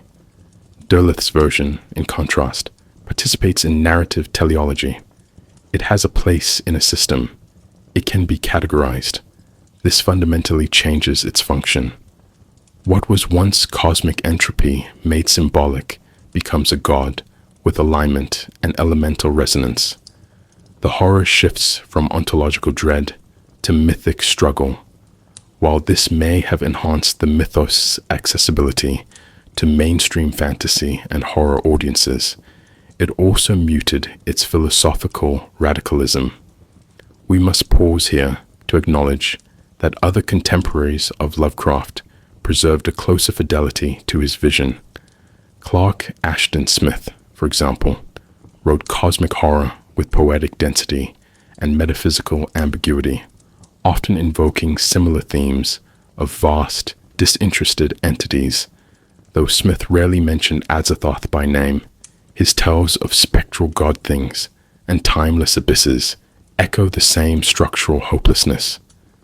Likewise, Robert E. Howard, in his Conan tales, referenced the Black Book and old gods with a grim reverence that retained the tone, if not the content, of Lovecraft's cosmos.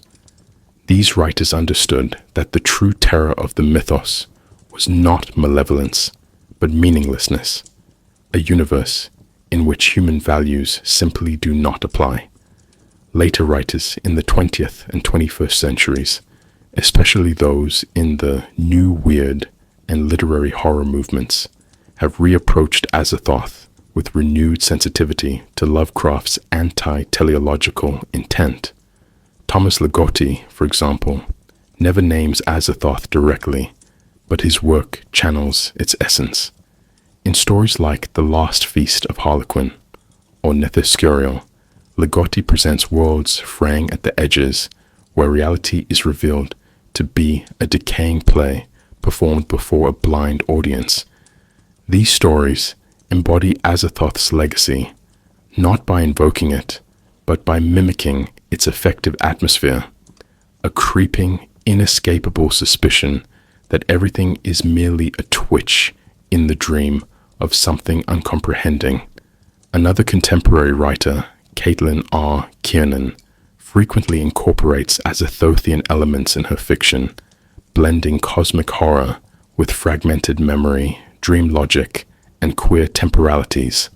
Her novella, Agents of Dreamland, 2017, does not name Azathoth directly, but evokes its ambience through surreal cosmic phenomena and the looming specter of psychic collapse. Kiernan, like Lovecraft, embraces semantic breakdown, the idea that exposure to certain truths does not elevate consciousness, but dismantles it. In her work, Azathoth is not an actor, but a tectonic pressure, shaping characters' fates through its sheer conceptual gravity. Games and multimedia adaptations have also contributed to Azathoth's evolution, often incorporating it as a high-level threat or endgame boss in role-playing systems like Call of Cthulhu or board games like Arkham Horror. These appearances, while visually and narratively engaging, tend to rematerialize Azathoth in ways Lovecraft never intended. It is given stat blocks, abilities, hit points, a form and function that undermine its symbolic role. To quantify Azathoth is to reduce it. And yet, even in these representations, a residue of its original horror lingers. Players encounter it not with hope of victory, but with the knowledge that the game ends when it arrives. Even when transformed, Azathoth retains its apocalyptic timing, the thing that ends the rules. This circular return to finality underscores Azathoth's lasting power in speculative fiction. Despite reinterpretation, reclassification, and gamification, the core concept remains corrosive. Lovecraft planted it not in plot, but in structure, as the thing that undoes structures. Writers who understand this use Azathoth not as a character, but as a principle of collapse, a narrative accelerant that forces stories to fold inward. This is where its true legacy lies, not in what it is, but in what it does to the stories that dare to invoke it. Long after its fictional conception in Lovecraft's writings, Azathoth has re-emerged in surprising places, not as a literary reference, but as a rumored presence, an ambient force haunting internet subcultures, digital folklore, and fringe belief systems. Unlike traditional cryptids or conspiracy lore, which often revolve around observable phenomena, stories surrounding Azathoth do not describe sightings or encounters in any concrete sense. Instead, they manifest as semantic anomalies, dream records, unplaceable symbols, and corrupted texts. Azathoth's transformation from literary figure into urban legend is not rooted in spectacle, but in cognitive unease, the sense that reality is fraying at the edges and something unnameable is responsible. In the postmodern age of simulation and information saturation, Azathoth has become a myth not of monsters, but of epistemic paranoia.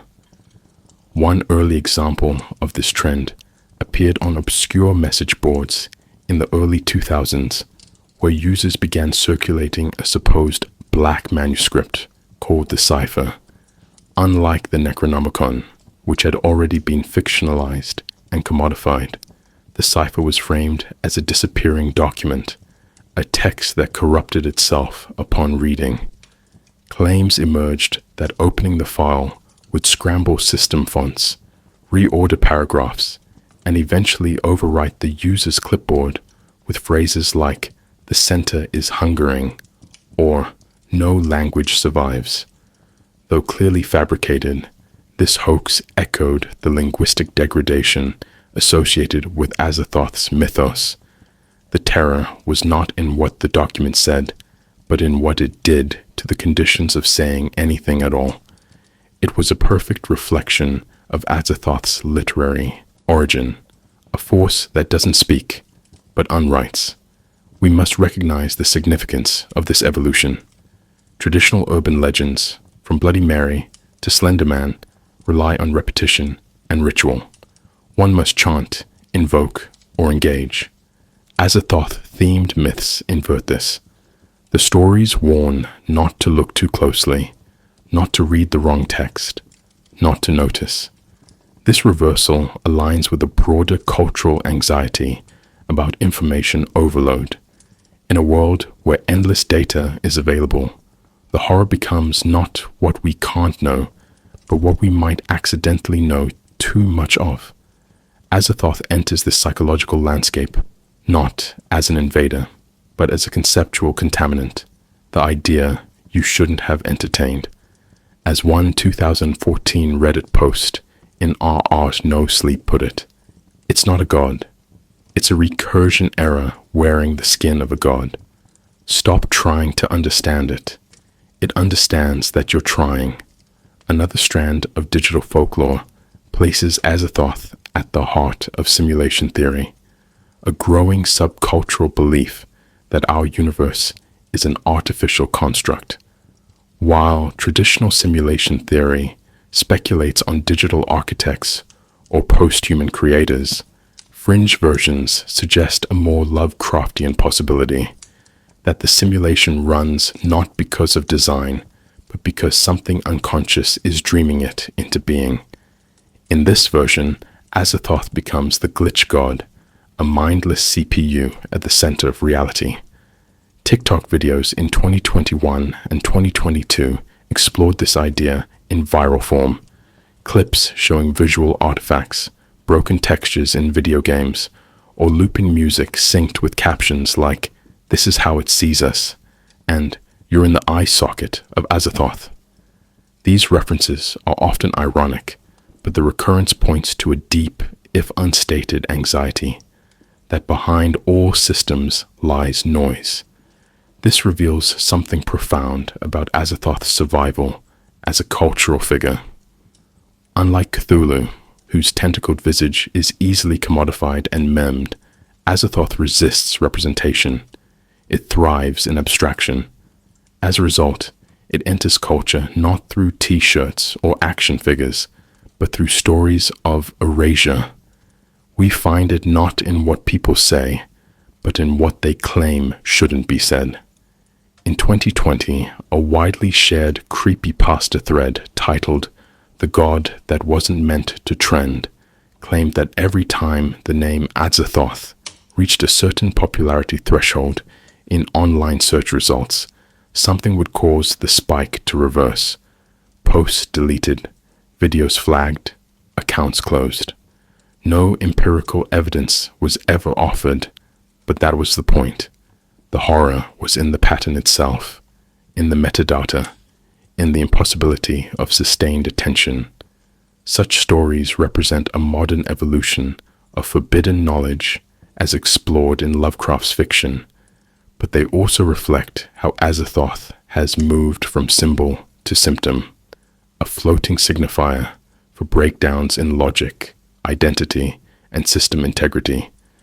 In this sense, AZATHOTH has taken on new cultural functions, not as a narrative entity, but as a technomyth, a placeholder for fears too abstract for monsters or hauntings. We must pause here and ask, what does it mean for a fictional god of unreason to find new life in digital ecosystems built entirely on rational computation? Perhaps this is the very contradiction that animates the myth. AZATHOTH is the kernel panic beneath the operating system of reality. Even outside the internet, AZATHOTH-like entities have surfaced in paranoid religious fringe groups. A 2017 podcast episode of Last Podcast on the Left examined a New Mexico cult that believed the Dreamer was the true creator of the universe, and that awakening it would lead to total derealization. While the group never used the name AZATHOTH, their language, center without awareness, truth without witness, worship through forgetting, resonates unmistakably with Lovecraftian philosophy. Whether coincidence or literary contamination, this convergence illustrates a key truth. AZATHOTH persists, not because people believe in it literally, but because it fills a gap left by collapsing metaphysical systems. It is what's left when the gods are dead and the data won't compile. We must consider carefully what this means. In a world saturated with myth-like constructs, advertising icons, fictional universes, algorithmic influences, AZATHOTH stands apart. It is not a brand. It cannot be sold. It exists only in shadows, misrememberings, and stories about what cannot be told. This makes it uniquely immune to the commodification that has blunted other horrors. Its staying power lies in its resistance to clarity. It is not a thing, but a story-shaped absence, reinterpreted again and again through hoaxes, digital folklore, and postmodern dread. In the century since AZATHOTH's literary inception, numerous creators have attempted to adapt, reference, or embody its presence in film, games, and music. Yet across these media, a persistent paradox emerges. How can one depict a god defined by his refusal to be depicted? Azathoth is not a character with traits or motives, nor is it a mythic antagonist in the conventional sense. It is noise embodied, a principle of metaphysical collapse. As such, adapting Azathoth poses a unique artistic challenge: how to represent what was designed to unrepresent. Most adaptations fall into two broad approaches. Either they visualize Azathoth symbolically, translating it into imagery and sound that approximates its function, or they invoke it obliquely through thematic allusion rather than direct depiction. In both cases, the entity resists full assimilation, often distorting the media around it, fittingly as if it were still playing out its agenda of ontological disruption. In the realm of tabletop and digital games, Azathoth has become something of a silent apex predator, the god that ends the game. In Call of Cthulhu, the role-playing game, first published in 1981, Azathoth appears not as a monster to be fought, but as an unavoidable cataclysm. If summoned, its arrival ends the campaign instantly. No dice rolls, no desperate strategies, only obliteration. In Arkham Horror and its many spin-offs, Azathoth often functions as a looming presence whose rise can only be delayed, never stopped. These mechanics reflect Azathoth's literary role, a force that can only be evaded, not engaged. Its stats, when presented, are absurd. An entity with power so vast it breaks the internal logic of the system. Here, we find a curious inversion, gamification that resists being played, game design used to stage the futility of design itself. We must recognize that these representations are not failures of imagination, but ritual approximations. Just as ancient religious practices use symbolic icons to interface with gods deemed too vast or sacred to grasp directly, game designers and players approach Azathoth as an unplayable presence, something to acknowledge through mechanics, not confrontation. In doing so, they inadvertently reenact a key element of the original mythos, the illusion of agency in a world governed by an unthinking center. Even in entertainment, the entity continues to unwrite meaning from within. In film, the challenges of adapting Azathoth become even more pronounced. Unlike Cthulhu, whose tentacled visage has become iconic, Azathoth's lack of form, voice, and will make it cinematically elusive. Very few movies have attempted to depict it directly, and those that try often fall back on metaphor. In The Void, 2016, for instance, the narrative centers around a cult seeking to merge our reality with a realm of unstructured chaos, ruled by a godlike presence. While never named, the entity at the story's climax, accessed through dreamlike geometric portals, surrounded by droning sound and incomprehensible shapes, resembles a cinematic interpretation of Azathoth's court. The film borrows from Lovecraftian tropes without attempting direct fidelity, and in doing so, captures the mood, if not the myth. A more literal invocation occurs in The Last Lovecraft, Relic of Cthulhu, 2009, a comedic pastiche that name-drops Azathoth among other deities. Yet even here, the entity functions only as reference, not realization. This reflects a larger pattern. Azathoth survives not through representation, but through invocation. It is the name characters dare not say, the force they cannot define. This reveals something profound about Azathoth's aesthetic legacy. In a medium that relies on light, structure, and character arcs, Azathoth serves as a narrative dead end, a void into which plot cannot proceed. As a result, most filmic encounters are indirect, expressed through dream sequences, visual static, or moments of sensory collapse. In music, however, the adaptation of Azathoth becomes more abstract and perhaps more faithful. The ambient and drone genres, in particular, have embraced the entity as a conceptual muse. Artists such as Lustmord, Dark Space, and Naught compose soundscapes meant to simulate prolonged exposure to cosmic indifference. Lustmord's album, The Place Where the Black Stars Hang, 1994, while not explicitly dedicated to Azathoth, is often cited by fans as its sonic analog, an hour-long immersion in subterranean rumble, shifting frequencies, and tonal entropy.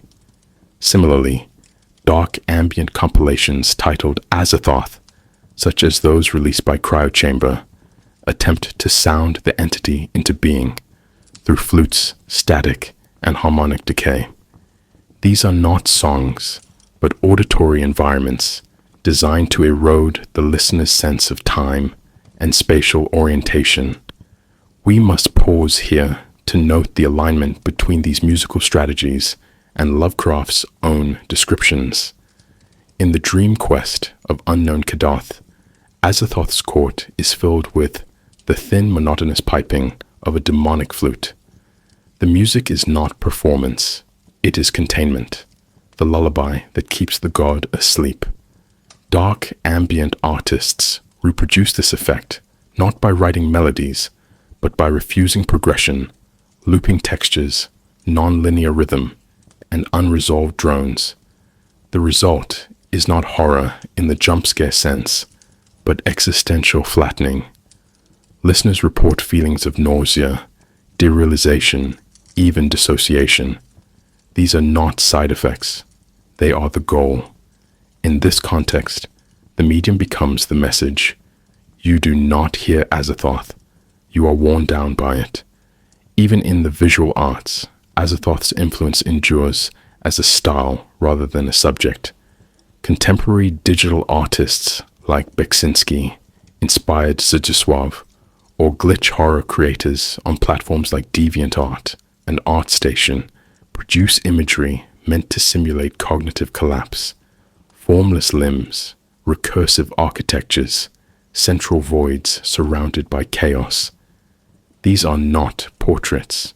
They are hypothetical failures of perception.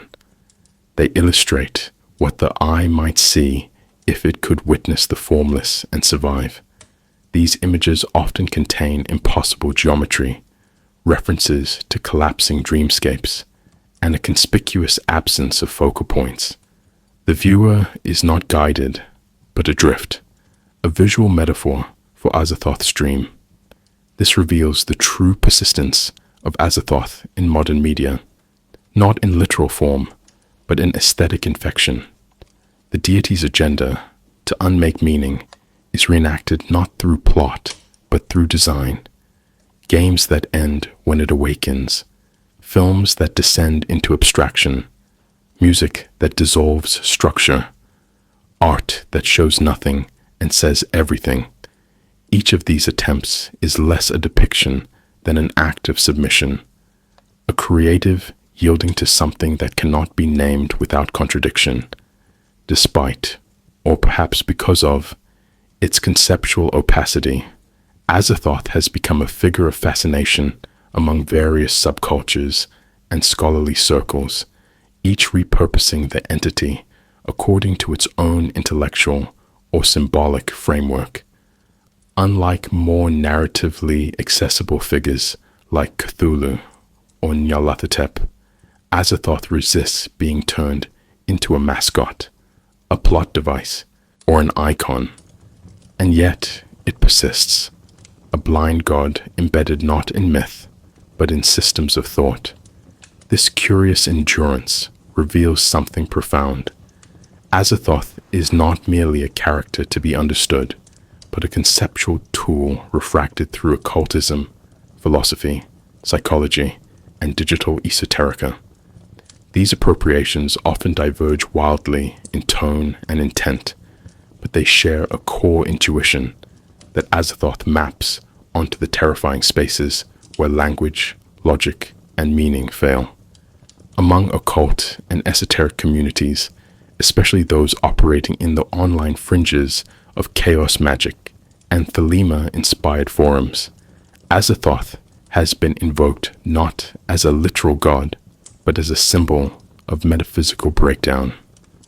Notably, in the Typhonian traditions popularized by Kenneth Grant, a disciple of Aleister Crowley, Azathoth is described as the nuclear chaos at the center of being, a force that can be psychically accessed through dreamwork and trance states. While Lovecraft himself was an avowed materialist and skeptic, Grant's The Magical Revival, 1972, retrofits Azathoth into a mystical gateway, suggesting it represents the threshold between ordered consciousness and primal unbeing. Consider carefully what this implies. In these systems, Azathoth is not a deity to be worshipped, but a conceptual collapse to be embraced, an initiatory abyss. The implications are disturbing. In invoking Azathoth, one is not seeking power or knowledge, but obliteration of the self as a cognitive entity. Academic interpretations, by contrast, tend to read Azathoth as a philosophical construct, a cipher through which to explore the outer limits of rationality. Post-structuralist critics such as Eugene Thacker and Graham Harman have aligned Lovecraft's cosmicism, and Azathoth in particular, with speculative realism and the limits of human-centric epistemology. Thacker, in his work In the Dust of This Planet, 2011, identifies Azathoth as a literary metaphor for what he calls the world without us, a concept describing reality as it exists outside human perception, logic, or value. Azathoth, blind and deaf, unmoved by reason or morality, epitomizes a universe that cannot be anthropocentrically framed. It is not hostile to human beings. It simply exists beyond the scope of being understood as hostile or benevolent. In this interpretation, Azathoth becomes not a god, but a placeholder for all that remains permanently outside our categories of knowing. We must recognize here a crucial philosophical pivot. Azathoth is often discussed not as myth, but as a model of the unknowable, akin to the Kantian noumenon or the Lacanian real. In such frameworks, it is not just a fiction, but a necessary one, a symbolic wound in the body of meaning. Lovecraft's invention serves as a literary representation of what cannot be represented, and its continued presence in academic literature speaks to its enduring utility as a metaphor for epistemic limits. In this sense, Azathoth has been smuggled into conversations on object-oriented ontology, non-human agency, and post-humanist ethics, not as evidence, but as provocation. It is not an answer. It is the question that unravels the framework itself.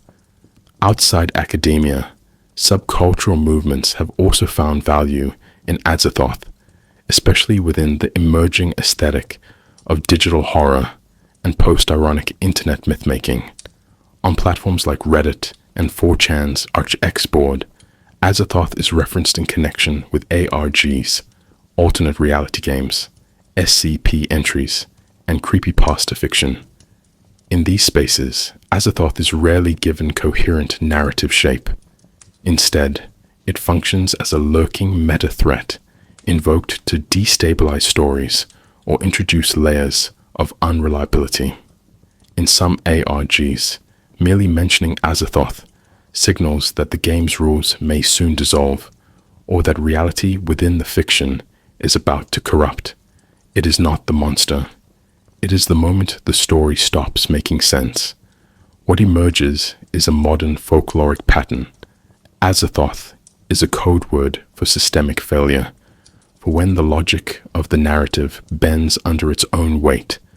This circular repetition of Azathoth in memes, internet fiction, and glitch aesthetics suggests something more than fan culture. It reflects a collective intuiting of ontological instability, particularly resonant in a digital world where reality is increasingly mediated, manipulated, and abstracted. In the same way, the ancient Gnostics used myth to describe the alienation of the soul, modern net artists and horror communities use AZATHOTH to express the unease of simulated existence. One cannot help but notice the similarities between AZATHOTH and the bugged center of a corrupted system, the blind processor at the heart of a broken loop. As such, the entity functions as an icon for both the postmodern loss of coherence and the terrifying thought that this incoherence might be the real order of things. Interestingly, even within anti-rationalist philosophical communities, AZATHOTH has been cited as a kind of patron deity. On obscure corners of the internet, discussion groups devoted to accelerationist theory, nihilism, and even crypto-anarchist speculation use AZATHOTH as an abstract emblem of entropy as ideology. In these discourses, often half serious and half satirical, AZATHOTH symbolizes not a god, but a principle of unstoppable collapse, the blind algorithm behind financial systems, political entropy, and social decay. One tongue-in-cheek manifesto titled "Worship the Blind Machine," circulated anonymously in 2017, describes AZATHOTH as the zero at the heart of capitalism, a system whose power arises from the fact that no one and nothing is truly in charge. The text never mentions Lovecraft directly, but the connection is clear. AZATHOTH has become the god of runaway processes, invoked not for salvation, but for clarity in the face of inevitable unraveling. AZATHOTH's appropriation into these academic and subcultural spaces marks a transformation. No longer confined to literature, it has become a conceptual virus, a node in the network of ideas that circulate through philosophy, aesthetics, and online ritual. It is not simply adapted, but enacted, restaged again and again in forums, classrooms, and private moments of existential dread. And unlike other fictional deities, it does not require belief to function. Its power lies in the suggestion that there is something at the center of all things, and that it is dreaming, blind, and utterly without reason. There is a peculiar gravity to the idea of AZATHOTH, a conceptual pull that transcends literary invention and reaches deep into the architecture of human thought itself. For a figure described as blind, idiot god, AZATHOTH has left an unmistakable psychic imprint on those who encounter it. Not simply a monster, nor even a myth, AZATHOTH functions as an ontological destabilizer. It does not merely terrify, it unthreads. And here we must pause, because what Lovecraft articulated, perhaps unconsciously, was not just a cosmic force, but a philosophical wound, the suggestion that beneath all systems of knowledge, identity, and purpose, there might be only chaotic noise, endlessly swirling without cause or meaning. This is not the horror of death, or even the supernatural. This is the horror of nullity, staring back from the supposed center of everything. In psychology, especially in existential and post-Jungian traditions, such a figure taps into what might be called the terror of formlessness. Human cognition is structured by boundaries, categories, symbols, and mythic scaffolding. AZATHOTH, by its very construction, denies all structure. It is the center that cannot hold, the ruler of all things who neither rules nor knows. To contemplate AZATHOTH seriously is to risk a quiet collapse of schema. The mind, when presented with such radical disorder, begins to mimic it, grappling for anchors only to find none. Some theorists have likened this effect to cognitive apophenia, where the brain scrambles to assemble false patterns simply to preserve a sense of coherence. The implication is disturbing. Our need for meaning may not be noble, but merely defensive, a reflex against the dark, spinning void. Philosophically, Azathoth reflects a lineage of anti-foundational thought stretching from Gorgias to Nietzsche, from Heidegger's abyss to Derrida's difference. But unlike these structured philosophies, Azathoth resists being systematized. It is not a theory, but an anti-theory, a suggestion that even our philosophical tools are complicit in the illusion of order. Some have compared Azathoth to the concept of the real in Lacanian psychoanalysis, a domain of experience that cannot be symbolized or integrated, only encountered in traumatic ruptures. When Lovecraft writes that Azathoth gnaws hungrily in chaos amid pounding and piping, he offers not a literal image, but a semantic assault, a representation of that which cannot be represented, echoing modern philosophical concerns about language's failure to reach the real. This is where Azathoth becomes uniquely modern. Unlike classical horrors, which threaten the body or the soul, Azathoth threatens intelligibility itself. It is not a destroyer of worlds, but a destroyer of models of the world.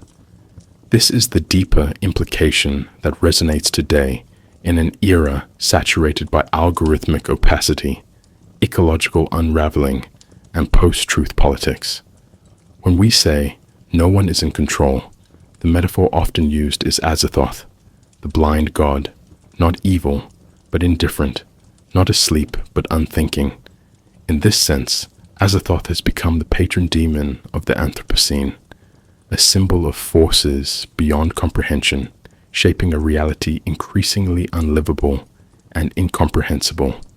Not God as lawgiver, but God as blind acceleration, moving too fast and too chaotically for human meaning to catch up. Consider carefully how this lands within the collective psyche. The resurgence of Azathoth in online horror, academic discourse, and modern literature is not a coincidence. It is a symptom. We are drawn to Azathoth because it embodies what many already suspect. That meaning might be a fragile surface stretched over something void and unnameable. This does not mean such beliefs are true, but it reveals a psychic climate increasingly sensitive to that possibility. In clinical settings, one sees echoes of this in the rise of derealization, nihilistic depression, and existential anxiety, conditions less about trauma and more about ontological dislocation. Azathoth, in this light, becomes a kind of modern mythic anchor for the fear that reality itself has no anchor. And yet, it persists. We must recognize a paradox at work. The very act of naming Azathoth, of discussing and analyzing it, reintroduces structure, even as the concept denies structure. This circular tension, order imposed on chaos which erases order, is what gives Azathoth its lasting psychological charge. Like a koan that cannot be solved, the figure continues to echo because it cannot be resolved. In myth, theology, or philosophy, ultimate entities usually culminate in awe or understanding. Azathoth culminates in disassembly. It asks not what is real, but why do you need reality to make sense? That is the question most cannot bear to answer. This is not merely horror. It is epistemic vertigo, a philosophical dizziness that haunts those who think too long or too deeply. Lovecraft hinted as much when he suggested that the most merciful thing is the inability of the human mind to correlate all its contents. Azathoth is what happens when that mercy fails. It is the lurking suspicion that the universe is not vast and mysterious, but knowably empty, and that we are the anomaly, the brief flicker of pattern in an ocean of blind recurrence. The music of the spheres, reduced to shrill, idiot piping, serves as its soundtrack, and chat is not a god to be feared, but a truth to be endured. And so we end where we began, on the edge of thought, staring toward a center that may never have existed. In speaking of Azathoth, we invoke more than fiction. We acknowledge a crack in the foundation of sense-making itself, and once glimpsed, that crack cannot be unseen. Perhaps that was Lovecraft's true genius, not to invent monsters, but to articulate the secret suspicion that there is no meaning, and that this absence has always been watching us, humming its idiot tune in the dark.